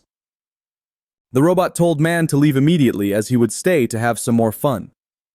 In the blink of an eye, she disappeared with the professor. With them out of the scene, Quay addressed the robot that had stayed behind and said he had heard him claim to have the strongest physique. Scram says that humans cannot understand the beauty of mechanical transformation, so Ko decides to attack him first. In response, Scram invites the young man to join the mechanical revolution and acquire an enhanced body. The first strike lands, costing Scram 306 health points. His stats are formidable, but they pose no challenge to Key.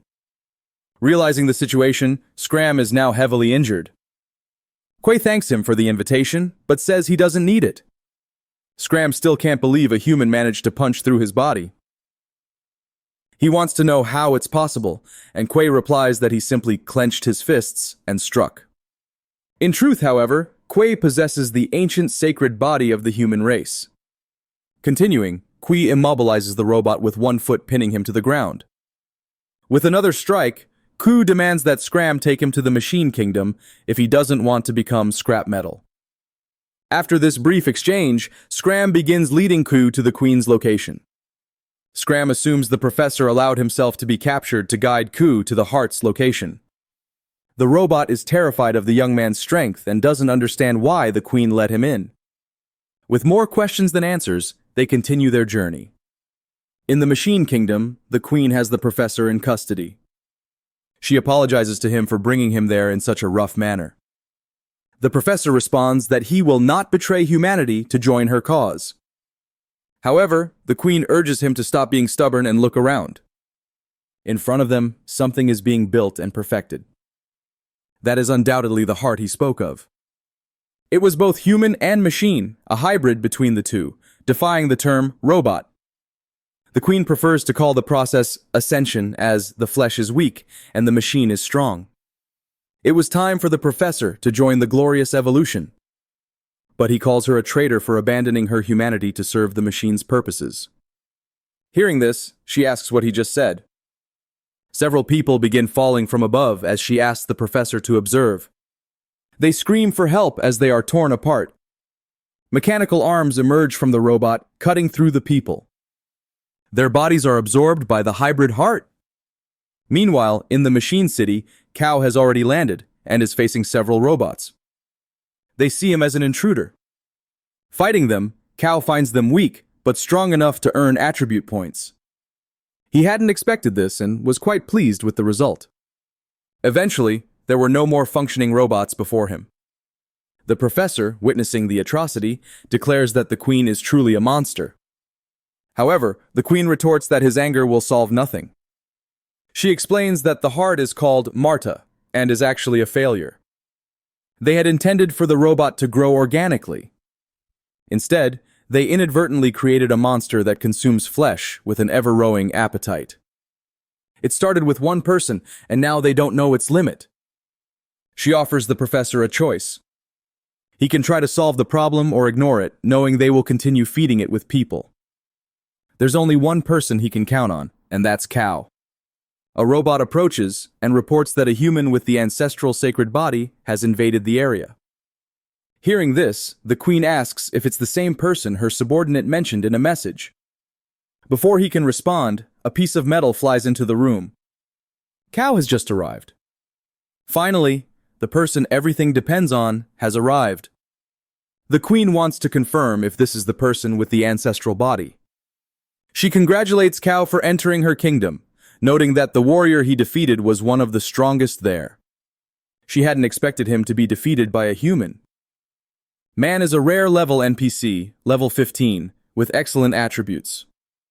Looking at her, Chao asks if it's embarrassing to be defeated by a human with the ancestral sacred body, and whether she wants to avenge him without answering her guard's advance to attack him.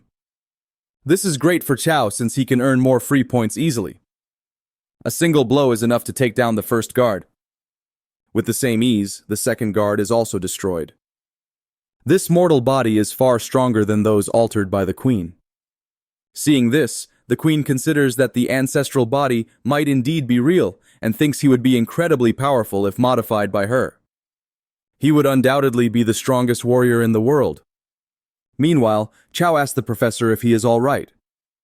Already standing, he ordered the boy to look in a specific direction. It's the mechanical heart, level 15, and without attributes, but it seems to be undergoing a metamorphosis. He also said they are using people to feed the machine. Seeing that he would destroy the machine, even if the professor hadn't asked. At the moment, the queen only thinks they need to defeat the one with the sacred ancestral body. Then she said he should abandon his weak body and join the evolution. There was no reaction from him, and she is trying to figure out what he will do. Faster than she could notice, he had already passed her. It didn't take much longer for him to stand before the heart, ready to destroy it. Now the queen is desperate, begging him to stop and not do anything to Marta. Her cries were in vain as the first blow hit the heart squarely. Realizing what could happen, she rushes toward them to stop Kao from completing his mission. Seeing her approach, he prepared to react. He told her not to interfere.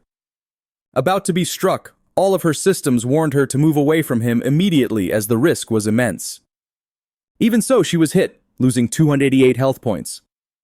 The impact was so strong that she broke through what was behind her. Although it was a powerful blow, the queen still has plenty of health remaining. An impressive force. She absolutely has to have this person on her side in the Machine Kingdom. Without further distractions, Kowo turns his attention back to the heart. Once again, he punches it without resistance. Angry at what she did to the people, he only wishes for it to break quickly. After successive strikes, the heart explodes into several pieces. As a result, he gained 3 attribute points and 100 experience points. The room is now covered in a tomato-like liquid spread everywhere from the heart's destruction.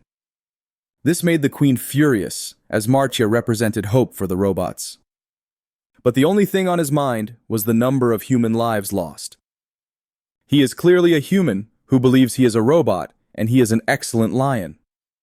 Despite everything, what the queen desires is to talk to Kao. Even though he is strong, his strength is still insignificant. The true queen would forgive him for everything as long as he joined her. With that, he has a chance to redeem himself and atone for his sins. Kao believed that Mande was the leader of the machines and the queen. Nearby, the professor tells the boy not to be deceived. But he has no interest in this mechanical evolution and is quite fond of his body. Looking at him, Mandai is certain that this will change when he meets the queen. It is Kao's desire to meet her. So Mandai guides him through the place. Through metal corridors, they continue walking. Manda points them in the right direction. Opening one of his hands, he releases a small robot. It flew discreetly and positioned itself at the back of Kao's neck. This tiny robot can infect people, turning them into machines. The robot mosquito is in position. Mande is confident that this will work and that the queen will reward him for the feat. In position, the robot prepares its small drill, but at the slightest discomfort. Kao strikes the robot. As soon as he did, he realized Mandai's scheme and turned to attack him. Mandai feigned ignorance. Before he could say anything, he had already been struck. The blow was strong, but he did his best to stay on his feet. Kao is contemplating the strength of the level 15 NPC. They are not so easy to handle. Mande is furious and insists on asking if he doesn't want to meet the robot queen. Since he was attacked, he retaliated. And if he is correct, the queen must be nearby. If that's the case, Mandai no longer needs to guide him. Given that, he accepts the fight and says he'll take him to the queen, even if it's just his remains. After all, the queen would make a new body for him anyway. Mandy's robotic fist heads toward Kao, but Kao also lands a punch. It's useless. Mandy's attacks are completely ineffective. He becomes increasingly intrigued by the strength of the sacred ancestral body. Grabbing one of Mandy's arms, he said, "Scrap doesn't need to eat," striking him once more, causing him to lose even more health. Mandy is cornered, unable to move. Meanwhile, Kao prepares another headbutt. It hits Mandy so hard that his face begins to crack. The force of the impact sent him flying into the nearest wall, destroying it. What remained afterward was his robotic form. With almost no health left, he admitted to underestimating the human. But now he would show Chow what he should have done from the start. That appearance didn't appeal to Chow, Who would prefer a peaceful death over becoming something like that? The machine attempted one final strike against the young man. Not intending to take the blow for free, Chow also prepared a punch to hit the robot. The clash between the two resulted in a critical hit. As a result, Chow leveled up and gained a total of 25 attribute points. He had finally entered the initial stage. It was about time he reached that level. With this, he completed the mission and obtained the key to all locks. Even so, he wanted to find the queen, hoping she might have some interesting item. To access the next pavilion, a password was required. He tried a few times without success. If he had known this, Mandy would still be alive. Now he had to find someone who knew the code. On the other side, the queen was waiting for him. Knowing how this had gone before, she wanted to understand why he was coming to her even after completing the mission. The door shattered into several pieces. When in doubt, violence is never the question, but it's always the answer. On the throne sat what appeared to be a human girl. Addressing her, he asked what she was doing in that place. She quickly realized this human was different, a little odd. Faced with her silence, he asked if she could speak and whether she had a name. Finally, she said she was the queen of the Machine Kingdom. This caught him off guard, an epic-level NPC with unknown attributes and only 100,000 health. If he thought he was strong, that notion ended right then. With all that health, she could go to an A-rank world and take over the place. Aware of the risk, he apologized and said this poor and humble servant had taken a wrong turn and was already leaving. As soon as he turned his back, chains emerged from her body. Now he was trapped and could do little about it. The queen pulled in closer to herself. She was so strong that he couldn't move, but the queen told him not to fear, as she wouldn't harm him. Touching his head, she appeared to absorb his memories. Through this, she glimpsed what the outside world looked like. She already knew that the world she lived in wasn't real. It was just one virtual world among many others, soon to reset, and everything would return to how it was before. However, if it was a flaw, as long as she stayed in this room, she would remain the same, and she couldn't even recall how many times this had happened. After so much time, he was the first to come to her, and she wouldn't waste this chance. The young man asked if she had read his memories, but she said it was an exchange. It wasn't surprising that she had such a high level. Hearing this, he asked if the queen wanted to leave, and she said yes, but she could destroy him as he was just an 11th level human who couldn't defy the rules of that world. However, she explained it wasn't necessary to break the rules. With her hand, she struck his chest. The gesture surprised Ko, who didn't know what she was doing. Removing an object from within him, she said they could use the rules of the other world he spoke of. This was the queen's true heart, an S-rank item with a life of its own. It was meant for him to take as it would soon grow and become a version of her. Players could collect items. Through this, she could discover what the outside world was like. Ko asked if she was worried about what he might do once outside, but in his memories, she hadn't seen a single moment where he broke a promise. Besides, she wanted to know what life outside was like. This was an NPC with consciousness who wished to experience the real world. The queen asked if he had made his decision, and the young man said he had no choice. Hearing this, she thanked him and allowed him to leave. Upon completing the mission, the system rated him as A rank. He earned a Beecher rank magic book, a C rank item, as well as experience, and 5 attribute points. The mechanical knuckle increases the critical chance by 30%. That's not bad at all for someone like him who uses fists. Now it's time to take the cube to the director. Finally, he is teleported outside. In the director's office, he calls for him and finds it strange that no one is there. Either way, since he already has the key, he'll try to open the cube himself. The key is placed into the seal, binding the cube. Lightning bursts from the object along with a bluish light, and it begins to move. From it emerged a blade with unknown attributes, an evolved item. That's what they left for him, but he doesn't know why it's a weapon or why it appears to lack attributes. It's not very suitable since he's a mage. The director finally arrives at the room, and Kyo says he opened the cube, He doesn't care about that. The boy needs to leave now or risk missing exam day. It takes a moment for him to get oriented about the exam. In the exam hall, several students are gathered. Some students are pressuring the examiners to start the test already, but Yang asks them to wait because one student is still missing. The troublemakers say it doesn't matter, since it's probably someone weak and without potential like him. Yang didn't like what he heard and asked the guy to repeat it. Then the big shot said, it's common for the first place winner to always come from his university and that this year wouldn't be any different. It doesn't matter if other candidates try the test. Therefore, if the latecomer hasn't arrived yet, it's surely out of fear of participating. Hearing that, Yang says his friend could knock them all out with a single punch. Taking the bait, the guy says the little guy can try his luck, but he'll gobble him up like bread. Hearing all this, the girl wonders where Qiao has wandered off to. Mi also steps forward and says the only one who can rival him is Qiao. But even saying this, he's worried about his friend's absence. Not far away, Qiao is running to get to the exam hall, knowing he's late. One of the examiners asks if all the students from the 4th university are present. This was his last chance to arrive and participate. From afar, he shouts that he's here to the relief from his colleagues. The man has arrived just in time. The envious ones are annoyed that an anonymous student made them wait so long.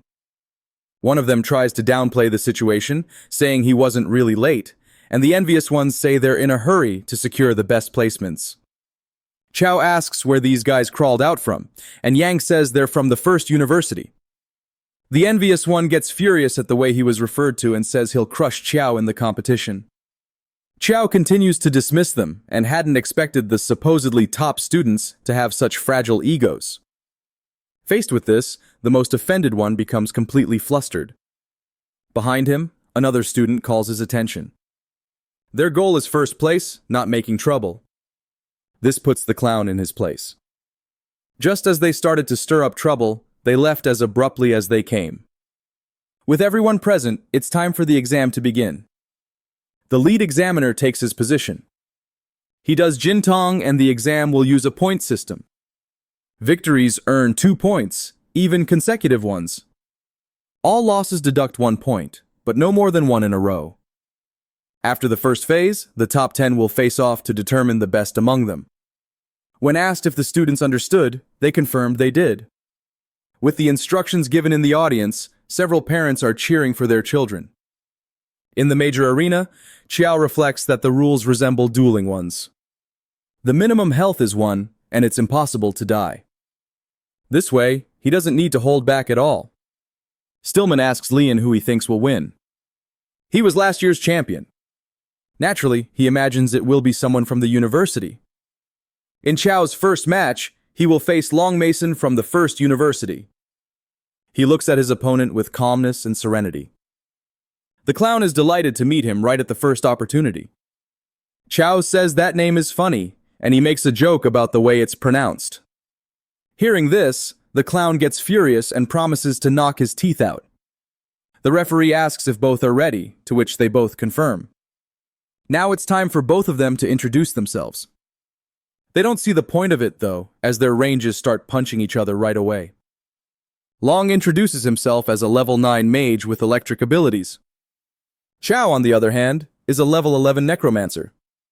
Since he's level 11, and in the initial stage, the clown knows he's in trouble. Even the judge is impressed by a candidate who reached this stage before the exams. With the introductions done, they can start fighting. Confident, the clown prepares his electricity magic, believing it will be effective against the undead. Lightning begins to gather around him. Qiao observes, but isn't impressed in the slightest.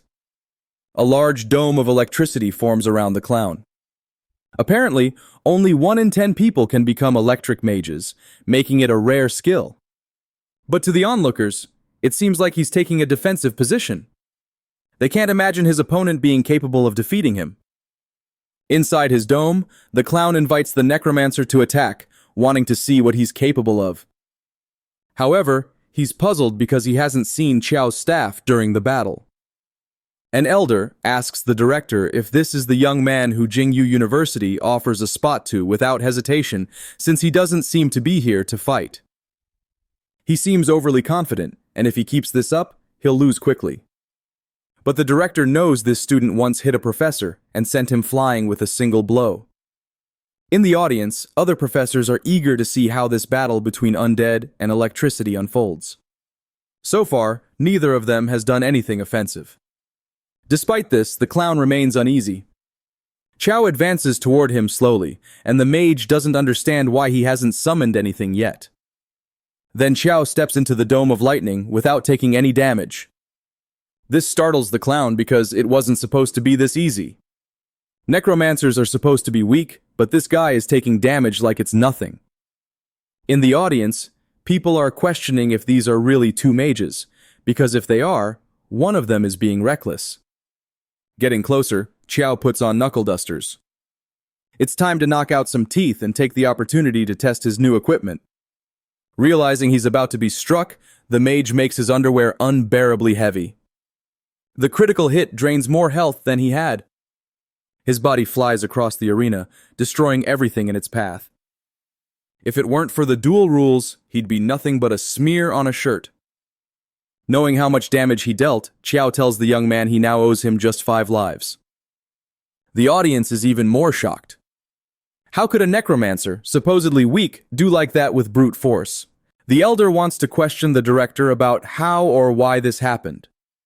After all, that necromancer dealt over 1,000 damage with a single blow. The director, however, says there's nothing unusual about a necromancer being a little strong. Chao has trained since a young age and has many aptitudes. Last year's champion is interested in him and is eager to see how skilled he is with magic. A young man rushes to the superior. He brings the news that Long was knocked out with a single punch by a 4th university student. The superior already knew this. The boy is strong, but now it's time to wait. Still, the first place will belong to their university. The audience remains intrigued by Chao's unreasonable strength. He can't possibly be a mage. After his victory, Chao thanked those who supported and cheered for him. In the arena, a man asks Chao to follow him, but Chao wants to know why he should. It was so impressive that someone accused him of cheating, and they need to run some tests. This outrages Chao, but can't believe he's being scrutinized for performing well. The man then asks how a mage like him could be so strong. Chao replies that he's naturally strong. This explanation isn't very convincing, and they escort him away. As he's taken, the audience begins to suspect he might have cheated. The elder also wonders if Sului's student was cheating, but he asks for patience to see what happens. Ida Mufi questions if Chao is cheating, but his colleague reprimands him. The envious ones say that once Chao is tested, they'll prove he's not what he claims to be. Yang says they'll see when Chao returns. Skeptical, they mock the softy, saying his friend won't come back. A yellow portal stands before him. The man instructs Chao to step inside to take the test. Entering, he says that people only have doubts when faced with true geniuses. Once the test was conducted, no anomalies were detected. The man then instructed him to take the test once more. For the second time, he takes the exam, and for the second time, no anomalies were detected. With that, the man ordered someone to check the equipment to ensure it was functioning correctly. While waiting, the technicians evaluated the integrity of the device. Apparently, it was working perfectly with no sign of malfunction. So, he really is capable of dealing 1,000 damage with a single punch. There's never been a mage who could do that. Now he had to take a drug test. If he passed it, he could return to the exam. Meanwhile, the second round was underway. One of the competitors believed that Chao wouldn't return, and if time ran out, he would be automatically disqualified. In the arena, the students were preparing for their matches. The mage was waiting for his opponent, who had not yet arrived. Asking the professor, he received confirmation that if the opponent didn't show up, he would automatically win by disqualification. The one who hadn't shown up was the necromancer, and the audience began to suspect he was cheating. Meanwhile, the necromancer was in the bathroom. A man followed him, needing to witness the urine collection. Closing the door, the necromancer remarked that he feared scaring the man. However, the man insisted he was a trained professional. The two were inside the stall. Upon exiting, the man was traumatized by what he had witnessed. Returning to his supervisor, the man reported that Chao's results were all clean. That was enough to allow him to return to the exam. Looking at his file, the supervisor recognized him as the son of Chao An King. Certainly he was bound to deliver many surprises. Yang was already worried about the risk of his friend being disqualified. The envious one said that he wouldn't return and had probably already been expelled without anyone knowing. The girl pointed out that he was only investigated because of a report likely made by them, but she admitted she had no proof it was them. And besides, it wouldn't matter if he were actually cheating. That level of damage was completely disproportionate, and it was natural for anyone to question its validity. Yang continued to believe in his friend's innocence and that he would return soon. The envious ones insisted they were delusional, saying Chao wouldn't return under any circumstances. Mafe remarked that they were desperate to take first place, but it wouldn't work. Even with Chao out of the competition, he was determined to win. Then the girl announced that Chao had arrived. After passing all the tests, he was heading toward the arena. The referee was preparing to declare a win by disqualification, but Chia asked him to wait. Despite the delay, he had arrived. Since both candidates were present, it was time to begin. As before, Chao introduced himself to his opponent. Seeing that Chao had returned, the audience began to believe he hadn't cheated and truly was capable of dealing such immense damage.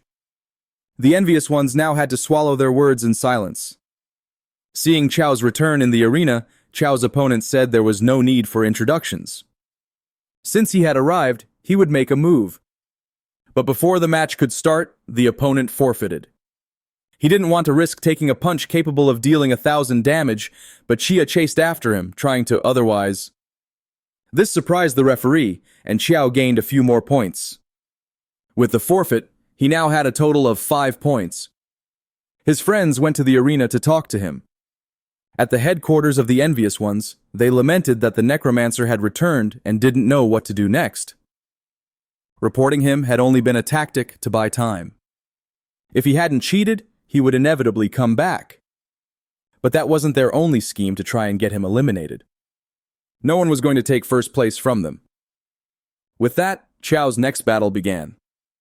Just like his previous opponent, his current one forfeited before the fight could start. This irritated Chao as he was eager to crush some faces.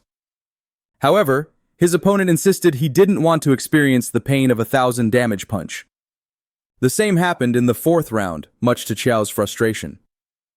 This continued until the 8th match. Xiao, who had been hoping to face someone, was disheartened by the situation. If things kept going this way, he would enter the 2nd phase with a perfect score. But the envious ones planned to pit him against a professor from the 2nd Academy in the 9th round. It remained to be seen whether she would follow their plan. All they need is to start the fight.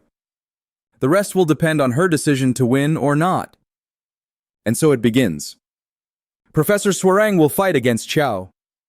In the audience, the crowd goes wild over the beauty of the woman. In the arena, it's time for them to introduce themselves.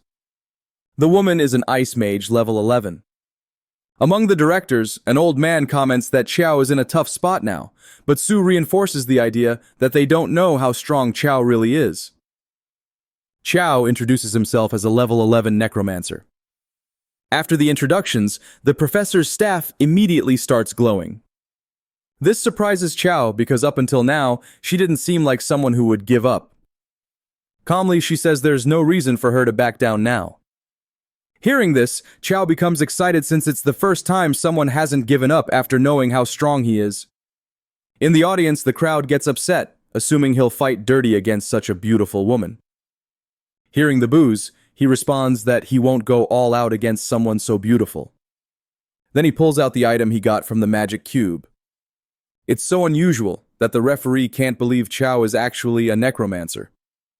On the other hand, the professor becomes apprehensive as she's never seen a mage fight this way.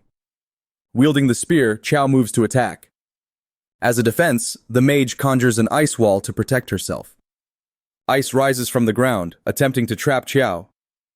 But with this simple movement of the spear, he shatters it completely. Feeling him getting closer, she knows she won't stand a chance if he gets too near. Still, she's confident her abilities will be enough to restrain him, even if only for a few moments. Leaping forward, Qiao tries to close the distance for close combat. The professor had been waiting for this moment when he was off the ground.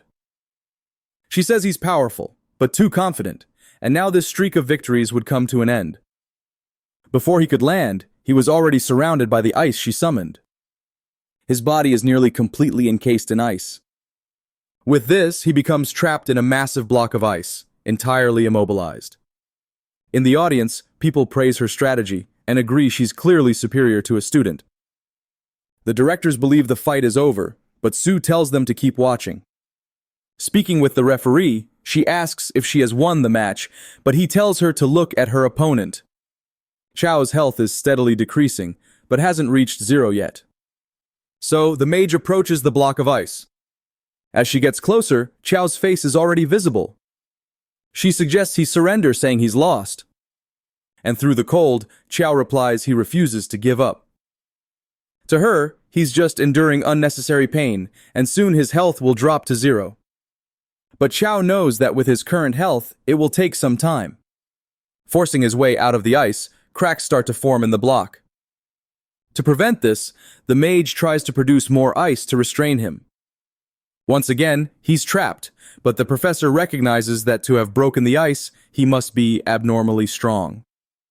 Her efforts didn't stop him from freeing his head from the ice again, and now he wonders how much mana she has left.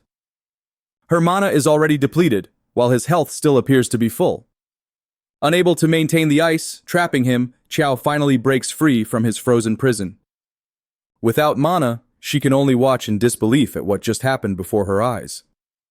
Once free and with her mana drained, Qiao points his spear at her. He gently invites her to surrender the match, but she refuses to do so. The blunt side of Qiao's blade is about to strike her head. The professor is sent flying, taking 260 damage. Her crowd goes wild at the seemingly brutal act. Qiao, however, couldn't care less about their reaction. After all, this is a competition. The battle finally ends with Qiao emerging as the winner of the round. The directors are utterly incredulous, and Sue declares that this year, Qiao will be the champion. No one can stop him. A student rushes to aid her professor, noting that her score is enough to advance to the next stage. The problem, however, is that young man, who isn't a mage, and insults the competition by being here. This irritates Qiao, as it's not his fault he's a mage, focused on close combat, and much stronger than all of them. At the stronghold of the envious ones that no longer knew what to do, Qiao was undefeated and advancing to the second phase of the exam. The envious leader called the professor useless, saying he would have to take matters into his own hands now. A student asked the professor what she thought of the fight and commented that Xiao's strength was extraordinarily unusual.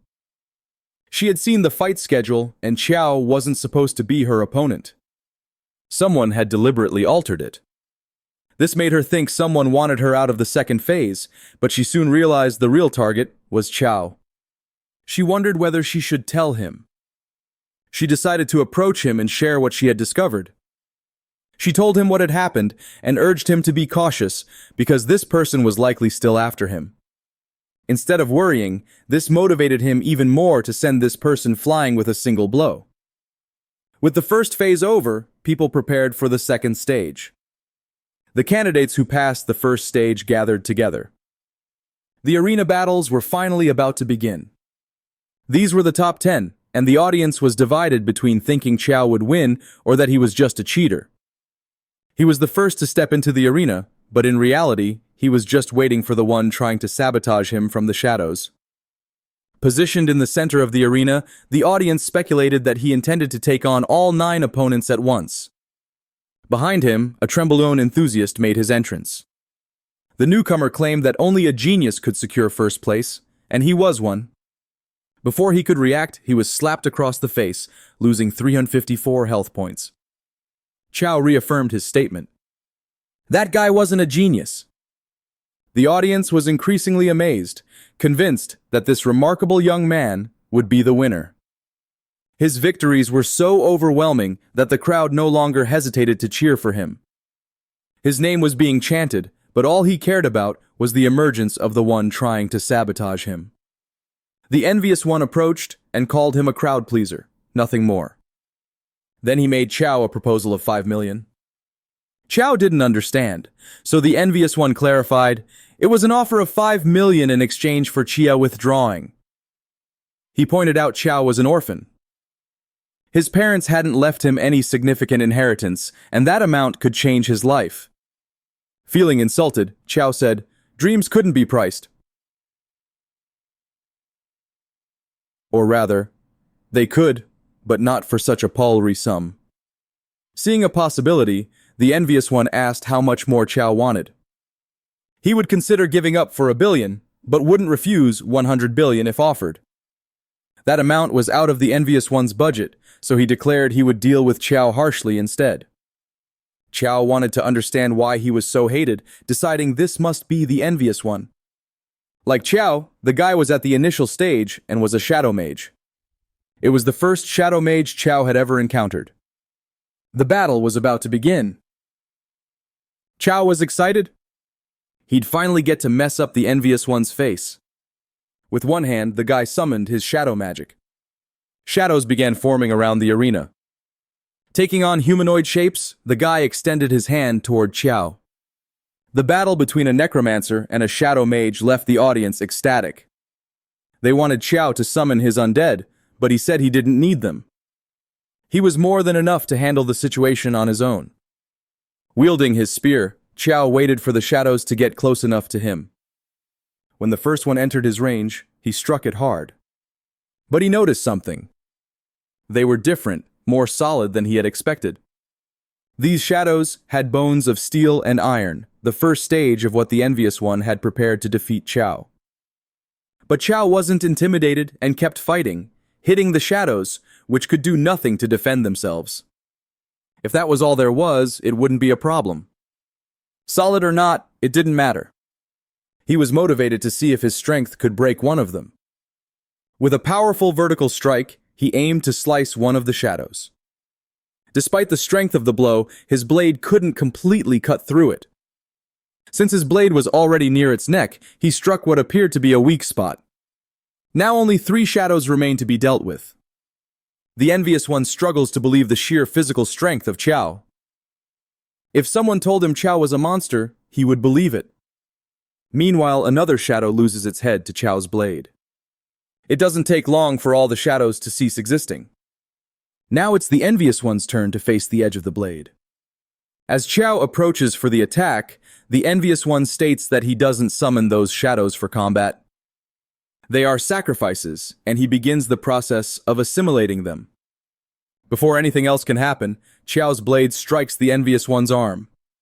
If it weren't for the tournament rules, that shadow mage would already be claiming his parking space in the afterlife. However, Chao notices something strange happening to his arm. The mage acknowledges Chao's strength, admitting he's the first to force him to use shadows as sacrifices. It seems that any direct attack on him will reflect damage onto the attacker. Drawing a dagger, the mage warns that even without being attacked, Chao won't be safe. He then uses the short weapon to injure himself. The damage transfers to Chao, costing him 50 health points.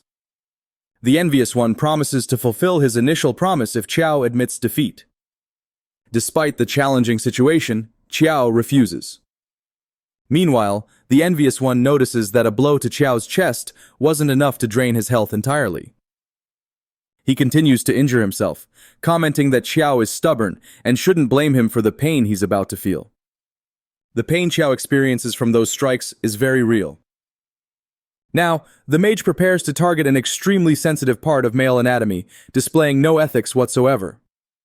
This deeply unsettles Chao, forcing him to react quickly with his spear, severing the mage's arm.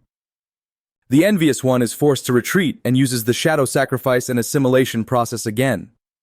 As a result, Chao suffers another 496 damage points. In this situation, having high attack power is no advantage. Kiddo needs to figure out the limitations of the mage's ability. Perhaps it's tied to the dark aura surrounding him. He then understands the mage's abilities, and that with the next move, the fight will end. With one hand concealed, the envious one taunts, inviting him to try anything he likes. Facing him, Qiao executes a strike that doesn't hit, but causes a displacement in the air nearby. Chido asks if the mage really thought he wouldn't see through the enchantment. Now it's time to see if the mage can dodge the attack. The envious one declares that if he does, he'll call Qiao daddy. The punch is already prepared, ready to crush the mage's face. The mage summons a technique. The defense withstands the first impact of Qiao's punch. It seems Qiao's guess was correct, otherwise the mage wouldn't have needed to defend. However, the mage insists that defending isn't the same as dodging. Wasting no time, Qiao continues striking, causing the envious one to lose 125 health points. The shield can withstand hits from an average boss, but it crumbles under Qiao's strength. The envious one can't accept that Qiao is stronger than a boss. Calmly advancing, Qiao declares it's time to end this, but the mage retorts that he'll be the one to finish the fight. A massive volume of shadows gathers around the mage, larger than ever before. They begin to engulf his body, and the color of his eyes changes. The transformation is astounding, drawing Qiao's attention.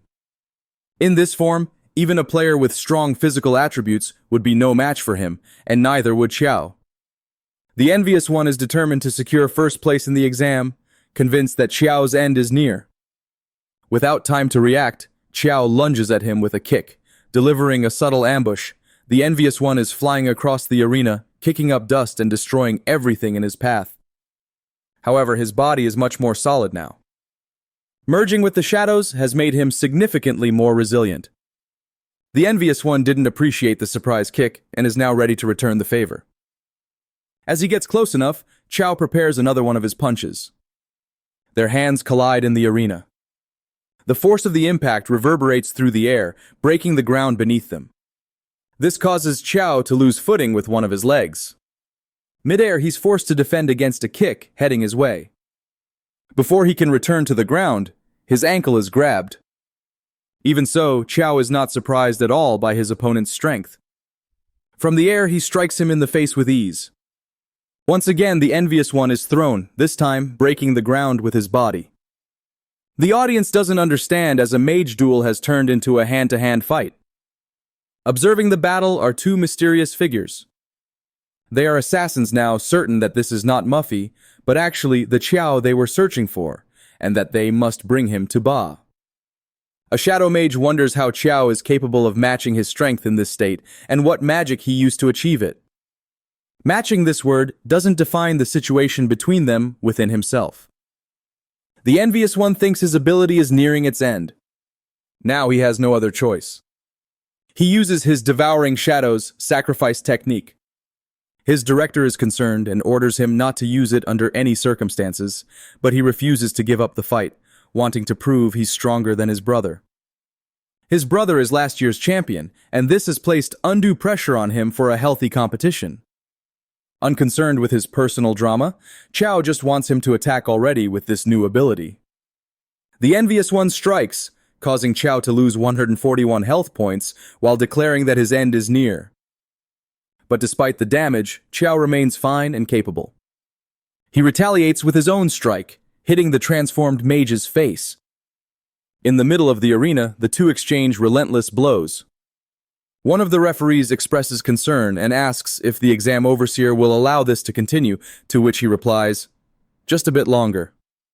A hidden woman speaks into a radio, instructing her team to prepare to capture the two.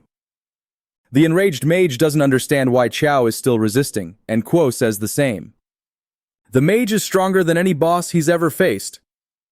The fight continues with fury on the mage's side and a wide smile on the necromancer's face. But one fighter's abilities are nearing their limit, and Qiao lands a precise punch on the envious one. The layer of shadows surrounding him shatters, and the envious one wonders if he has truly been defeated. It seems that Qiao has won, and the referee prepares to announce the result. Then something happens in the arena, alarming the organizers. The chief exam organizer shouts at someone, saying they are courting disaster. Qiao doesn't understand what is happening, but from the gleam in his eyes, it's clear someone is approaching. A truck flees the competition venue. Inside it are several students who participated in the second phase, including Qiao. He finally wakes up wondering what happened. The envious one, whose name is Gu, is there, as is the professor who fought him. It seems the best candidates have been kidnapped. A hooded woman approaches him, saying she regrets bringing him in this way. Qiao remarks that if this is her way of inviting people, she should refine her method. She tells him not to fear. She is the leader of Baisi in this city, and her name is Gusi. It was because of Qiao's abilities that she had to abduct him. Yang and Mafi, also present, don't recognize the name Bise, a bold move by this organization to act in the middle of the exam. The professor states that the repercussions of this action will be enormous and demands they be released immediately. But the woman insists they will be freed as soon as they reach their destination and assures them there is no risk as long as they remain calm. However, anyone who tries to escape will find out firsthand whether God exists. The question among them is why they were all abducted. Just as universities need good prospects, her organization does too. One of the captives stands up, saying he's never heard of them and demands to be freed immediately. The woman kicks him in the stomach, knocking him to the ground. She says they have no choice. Once they witness the power of the organization, they will join willingly. If they refuse, they won't live. If they are smart enough, they will realize the correct choice. The cops are special, and they shouldn't even think about escaping to the inner world. Leaving the room, the door closes behind her. Earlier, the professors have fought, and the chief organizer asked who these people were. His arrow struck a young man, but that was one of the exam workers. There's an infiltrator among them, but the top priority is to rescue those who were taken. An expert level 35 archer who would have thought the chief examiner would turn out to be him. The man prepares his bow, not knowing who the young man is, and the latter says he doesn't intend to reveal his identity. Arrows are fired toward the hostile intruder, but it wasn't his body. It was just a mirage. Distracted, the chief examiner is struck. The young man remarks that the old examiner is hot-headed, a surefire way to meet an untimely end. The rubble covering him flies into the air as he stands up. Soon, the same thing happens to the entire ground around them. As the dust begins to settle, something unfolds. The chief examiner finally frees himself from his restraints. Two of his subordinates arrive to check on his health, and he assures them he's fine, but wants to know where the intruders are. They escape with 10 students, and the subordinates fail to stop them. Hearing this, the examiner demands to know which 10 students were captured. After hearing their names, he becomes deeply enraged. Two directors approach him, explaining that since the captives are prodigies, they are not in immediate danger. This was so well orchestrated that it's no ordinary organization behind it. Not in the middle of an exam. Another subordinate approaches, reporting that the same thing happened in other cities. The examiner orders an investigation, prioritizing the students' safety. In the truck's container, Qiao examines the special shackles. One student, a physical cultivator, says those shackles shouldn't be able to hold him. He struggles to break free, but the chains remain intact. On the other hand, Qiao easily frees himself, commenting on the poor quality of his shackles, much to the physical cultivator's surprise. With his spear in hand, Qiao offers to help free the others. Using the blade, he quickly breaks their restraints. One student remains shackled, the envious one. Using his abilities, he insists he doesn't need Qiao's help. As he struggles to free himself, Qiao cuts through the truck's wall. Now the students have a clear path to escape.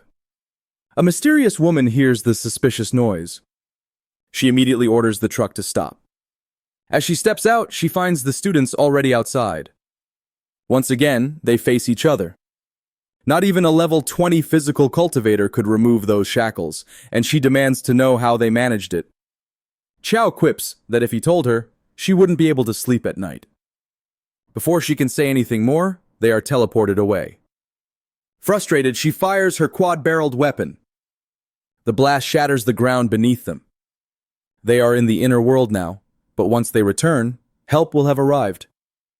Furious, she vows not to forget Qiao's name. In the secret world, they have an E-rank mission to stop the resurrection of a demon. His companions have disappeared, likely transported to random locations. For now, he considers destroying the NPC's device, thinking it might allow him to move freely. Something triggers his alertness. A young man tells his master that the deity of pleasure has risen from the dead. But the master refuses to believe it, saying such a thing is impossible. When a body turns malevolent, it becomes covered in fur and its teeth and nails elongate. The young man insists he saw this, but the master reiterates that the deity couldn't have done such a thing. Chow thinks that if he follows these NPCs, he'll quickly reach the core of the world's story. He continues walking, pretending to be a reanimated corpse. Now they're all inside a house. The master announces he needs to leave and instructs his student to watch over the deity of pleasure. The student begins praying for the deity not to rise from the dead. As he prays, the door is kicked open by newcomers. The new arrivals are carrying what looks like a sarcophagus. The old man notices a restraining talisman and demands to know the boy's relationship with the corpsed shepherd, Su Sen. The boy replies that Su Shi is his master and asks if the old man is a coffin bearer. Laughing, the old man remarks that Su Xian's disciple has some discernment. He wants to know where the boy's master is, and the boy explains that he had to leave, but will return soon. Examining the body, the old man speculates it must have died recently, as the skin is firm and still warm. The boy warns that he shouldn't offend the deity of pleasure, as it could have dire consequences. The other man scoffs, saying, "It's just a body, and there are no consequences for what they said." "Only body shepherds think like that," he retorts, adding that if the man tried anything, he'd make his club sing on his head. But the disciple insists that such actions would be an enormous disrespect. Observing the body, the man notes its fine features, estimating it would be worth a lot of money, and orders Fungi to grab it. Hearing the command, Fungi moves toward the body to the surprise of the boy standing there. In response, the boy steps in his way, refusing to let the body be stolen. Ignoring the boy's words, Fungi slaps him across the face. The boy declares that if Fungi continues trying to steal a body, he'll do everything he can to protect it. Seeing the boy's small size, Fungi feels no intimidation at all. Knowing the boy would interfere, he knees him in the stomach. The force of the impact throws the boy far away. The man continues walking, commenting that the boy is too small and fragile to do anything. Ku, pretending to be a body, doesn't like what he sees. His reaction is noticed by the boy guarding him as well as the two men who arrive later. Removing the seal from his head, Q sigh. It's regrettable. He thinks that Fungi harmed the boy over something so trivial.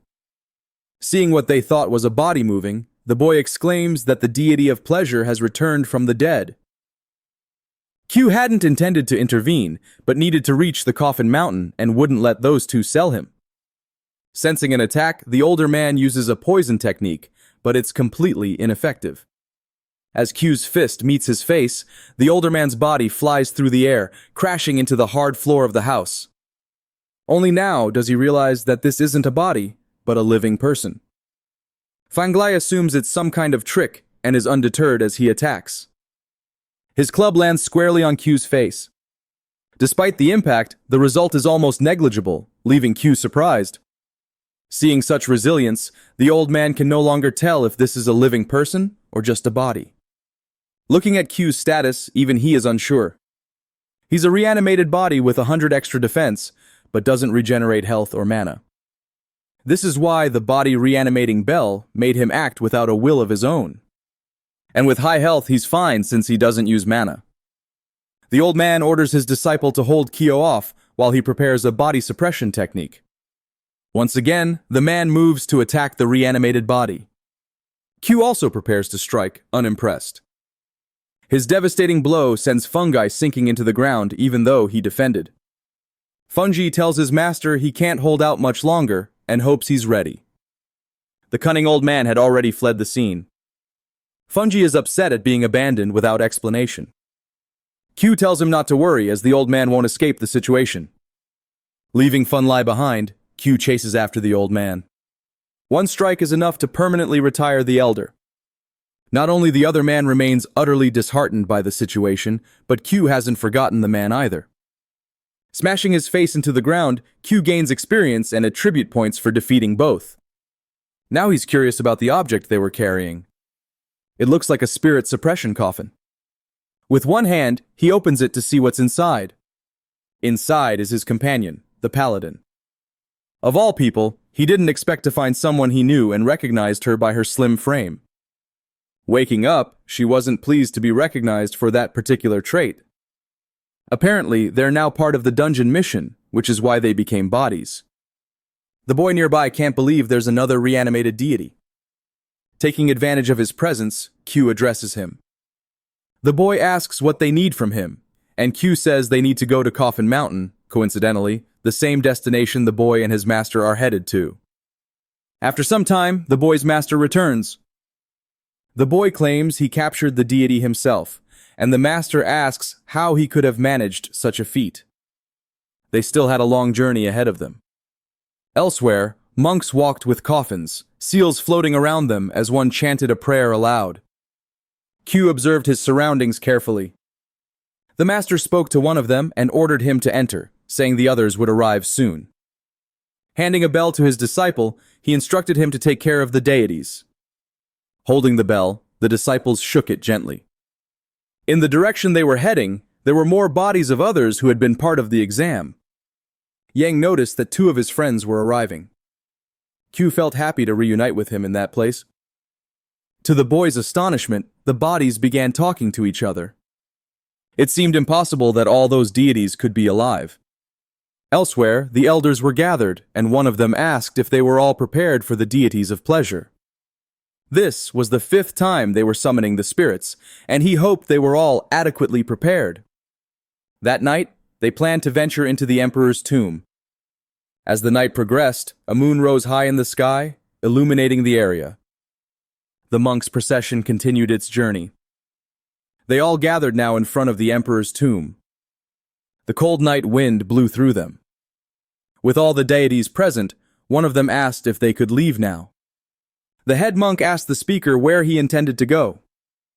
Confused, the monk asked what he meant by that. The time had come, and the supreme ruler would return. With the bodies there, it was time for the divine emperor to descend. Using human blood as a sacrifice, they welcomed the emperor. Hearing these words, the monks were horrified. They hadn't known they would be used as sacrifices. Trying to head monk was futile. Those who valued their lives were urged to flee while there was still time. But escape was impossible. They weren't going anywhere now. The entire area was surrounded by reanimated bodies. The zombies not only attacked the monks, but also prevented their escape. These were corrupted bodies, and the old monk realized the head monk had planned all this.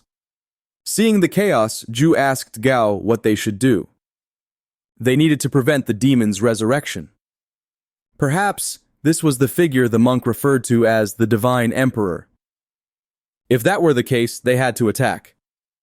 And so, they began taking down the corrupted bodies. The head noticed that the bodies had entered the tomb, finally allowing the Emperor to return. Examining the ongoing battle more closely, doubts arose about the bodies. They seemed alive.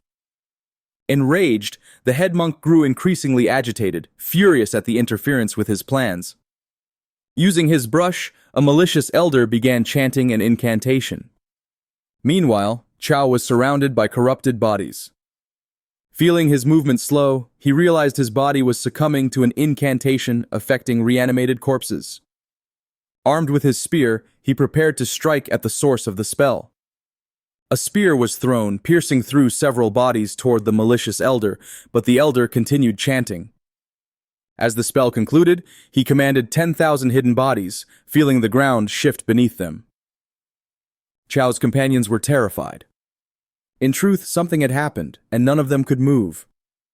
They should be frightened, though, as their bodies were the perfect nourishment for the Emperor's return. The situation was dire if it continued. The demon would be revived at any moment. Looking at the monk who had accompanied him from the beginning, Chao reminded him they were there to stop the demon's resurrection. Hearing this, the monk refused to believe it was a demon being resurrected. The demon of their legends burned everything around him. One of the four great ancestors of the corpses, the dry demon. Whether it was human, corpse, or deity, the most important thing now was to stop the resurrection. Using his magic, the monk removed the curse restricting him. For a short time, spells affecting reanimated corpses would have no effect on him. That was enough. As long as he was there, the demon wouldn't leave its tomb. Looking at the other monks, the elder asked what they were waiting for. Pulling themselves together, they began freeing all the reanimated bodies. Desperate, the malicious elder declared that no one could stop the resurrection of his master. Chao was confident he could, striking the elder with all his strength. The elder's body lay motionless atop the objects that had stopped him. Now, under no circumstances could the sarcophagus come into contact with human blood. It was too late. The evil elder's blood had made contact with him. An evil hand burst from the ground. The dragon's breath was being born once more, and the system alerted them that the demon had been resurrected. Their mission had now changed. Memphis stared at the ethereal figure that appeared before them, amazed. The same astonishment was reflected on the others' faces, except for Chao. They now mean to defeat this demon, as the mission difficulty had risen to level D, an epic level boss at level 20 with 4,000 health and 223 strength. Some of the monks present began to flee. Realizing there was nothing they could do against the demon's eyes locked onto one of the fleeing men. He quickly chased after him. The man's utter despair. Not far from him, the demon noticed a young man nearby. The man approached Chao, hoping to distract the demon so someone else would be targeted instead of him. Understanding what happened, Chao grew furious at the cowardly monk. Now the demon stood before him, ready to attack. But before it could do anything to Chia, he struck it head-on. The demon flew as if it had wings. After slamming into a wall, it briefly recovered. From its mouth, it released a poisonous mist. The mist passed by Chao, nearly hitting him directly. Jay warned him that it was highly toxic and urged him to be careful. The ice mage acted quickly, casting her magic. Her ice enveloped both the mist and the demon. Meanwhile, the healer restored the health Chao had lost. With minimal effort, the demon shattered the ice, imprisoning it. One of the students considered using shadow magic, appearing suddenly beside the demon. He slashed it with his blade. Judging by the monster's expression, the attack was ineffective, but it was enough to enrage the demon. Using this ability, the demon HBD all the player's attributes. Now Chao's health was reduced by half. Unsure of what to do, they realized they had to cooperate to defeat the demon with their reduced attributes. A massive wave of debris flew in front of them. It was Chao striking the demon with his fists. This shocked the boy as the Necromancer's attack dealt 10 times the damage of his strongest blow. After being hit, the demon retaliated, striking Chao. The force of the blow sent him flying. Yang rushed to his aid, asking what they should do next, since none of them could break through the boss's defense. Near Chao was the envious one, so Chao approached the man. Cunningly, he kicked him toward the demon, forcing him to act. The shadow mage was nearly upon the demon. Realizing he needed to respond, the mage summoned his shadows. Before being struck, he conjured a barrier to protect himself. Watching this, Chao hadn't expected such an ability to be so useful in this situation. The monster fought against the shadow mage. Finally, the student used his shadow sacrifice ability. This allowed him to take the demon's blow directly. The impact was so strong that the ground beneath his feet gave way. On the front lines, the shadow mage continued enduring the demon's retaliation. Meanwhile, the other two mages prepared their spells. The professor announced she was almost ready. Once her spell was charged, she unleashed a powerful ice magic. Simultaneously, Yang cast his restriction magic. The resurrected demon was struck by both spells. Xiao was impressed by Gusu's resilience as he continued enduring the demon's blows. Yang declared he was out of mana now. Everything depended on Chao. Chao advanced swiftly toward the boss. His hand was about to strike the hideous figure's face. The blow was devastating. The demon's face was utterly disfigured. As if one hit weren't enough, Qiao continued to pummel him relentlessly. The barrage of punches was so intense that the demon resembled a defenseless child. After taking such a beating, the demon finally decided to fight back. Now it screamed in outrage, declaring that not even its father had beaten it like this. It was time to return the blows in the cruelest way possible. Unlike the demon, Qia didn't stand still, waiting to be hit. He quickly counterattacked. Once again, the demon's body flew into the nearest wall. Slowly it got up to, but it was futile. Qiao was already upon it, ready to end its life. But the monk says Qiao cannot do it. He must be the one to handle it. However, words are incapable of stopping a body descending from the air, and the demon's face slammed into the ground once again. The mission was completed, and Qiao's performance was rated as A. In addition to the attributes and experience gained, he leveled up once more. Finally, the monk reveals that anyone who kills the demon will be cursed. As they converse, the demon's body begins to slowly disappear. A reddish mist forms from what was once the body, and the monk warns Qiao to be careful with it. The mist coalesces before him. The system pneumifies Qiao that he is now cursed and will die in 30 days.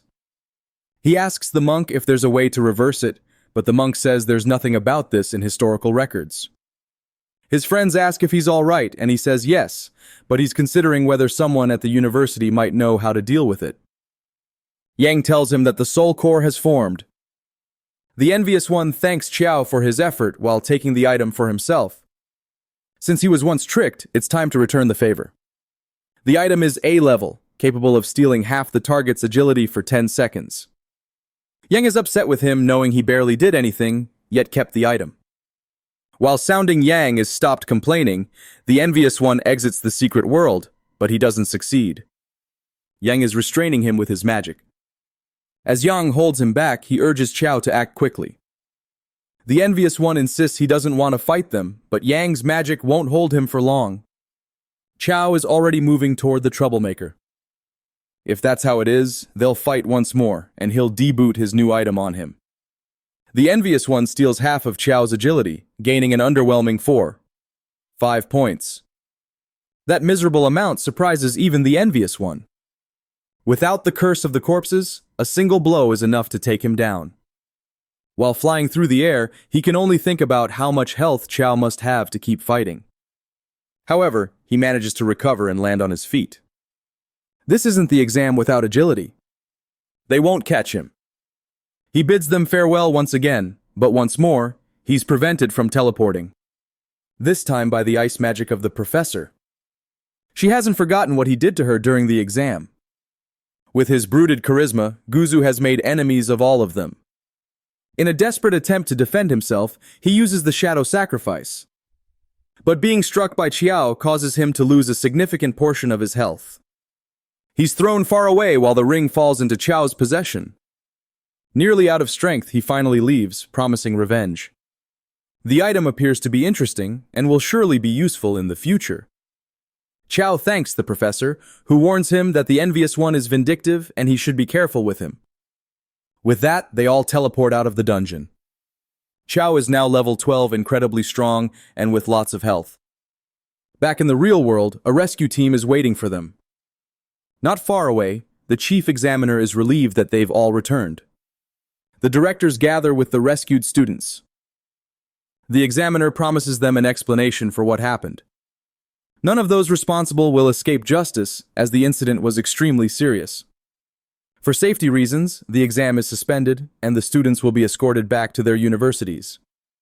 Before parting, the professor reminds Qiao once more about the envious one, but Qiao assures her he's immune to troublemakers. In a castle shrouded in night, a woman kneels before what appears to be her master. She reports that they escaped from the secret world. The master has encountered Qiao before and found nothing remarkable about him. But now he realizes Qiao is indeed the son of Qia and King. He's growing more interested in this young man. At Qiao University, life goes on as usual. The bus carrying the students has just arrived. Qiao and his friends step off the bus after their journey. They are greeted by Professor Peng, who is pleased they've managed to escape. Speaking with Pong, Chow requests a meeting with Director Ji as he has something important to discuss. In the director's office, Ji waits to hear what the young man has to say. In the last dungeon, Chow was cursed by the boss, and a mark appeared on his arm. The director quickly realizes the nature of the curse. It's a death curse, and Chow has only 30 days to live. Pong is alarmed by this diagnosis and wonders if it's truly what will happen. The safest thing they could do was to the Sage's Protection, an S-level item, but it wasn't available on the market. The Sage's Protection was something he once had but had to use. If someone else possessed it now, it would hardly be up for sale. The director contacted some connections, but none of them had the item. So Chow wanted to know if there was another alternative. There was, but with his current strength, it was impossible, and it would be better for him to make the most of his remaining days. Still, Chow wanted to try doing something to save his own life. Categorically, the director warned him that if he attempted this other route, it would lead to his death, but Chia insisted, saying he had no other choice. The director revealed it was in a D-level dungeon. Chow had faced E-difficulty monsters in E-level dungeons before, but a DLE dungeon was entirely different. There was no comparison between them, and anyone entering D-level dungeons was already at the intermediate stage. Even though his equipment wasn't low-level, Chow began hiding his items. The director clarified that he had no interest in a student's loot. However, Chow wanted to know what dungeon it was because he intended to go there. Hearing these words, the director grew irritated. Releasing his energy in the room, Chow took 500 damage without the professor moving a muscle. His eyes burned as if they were being cut. Even so, to the director's surprise, the boy was still standing.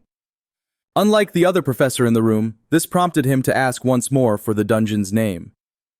Before answering, the director healed the student's health. "It's the Lake of Purification," he said. Entering this lake could cleanse all negative statuses a player had.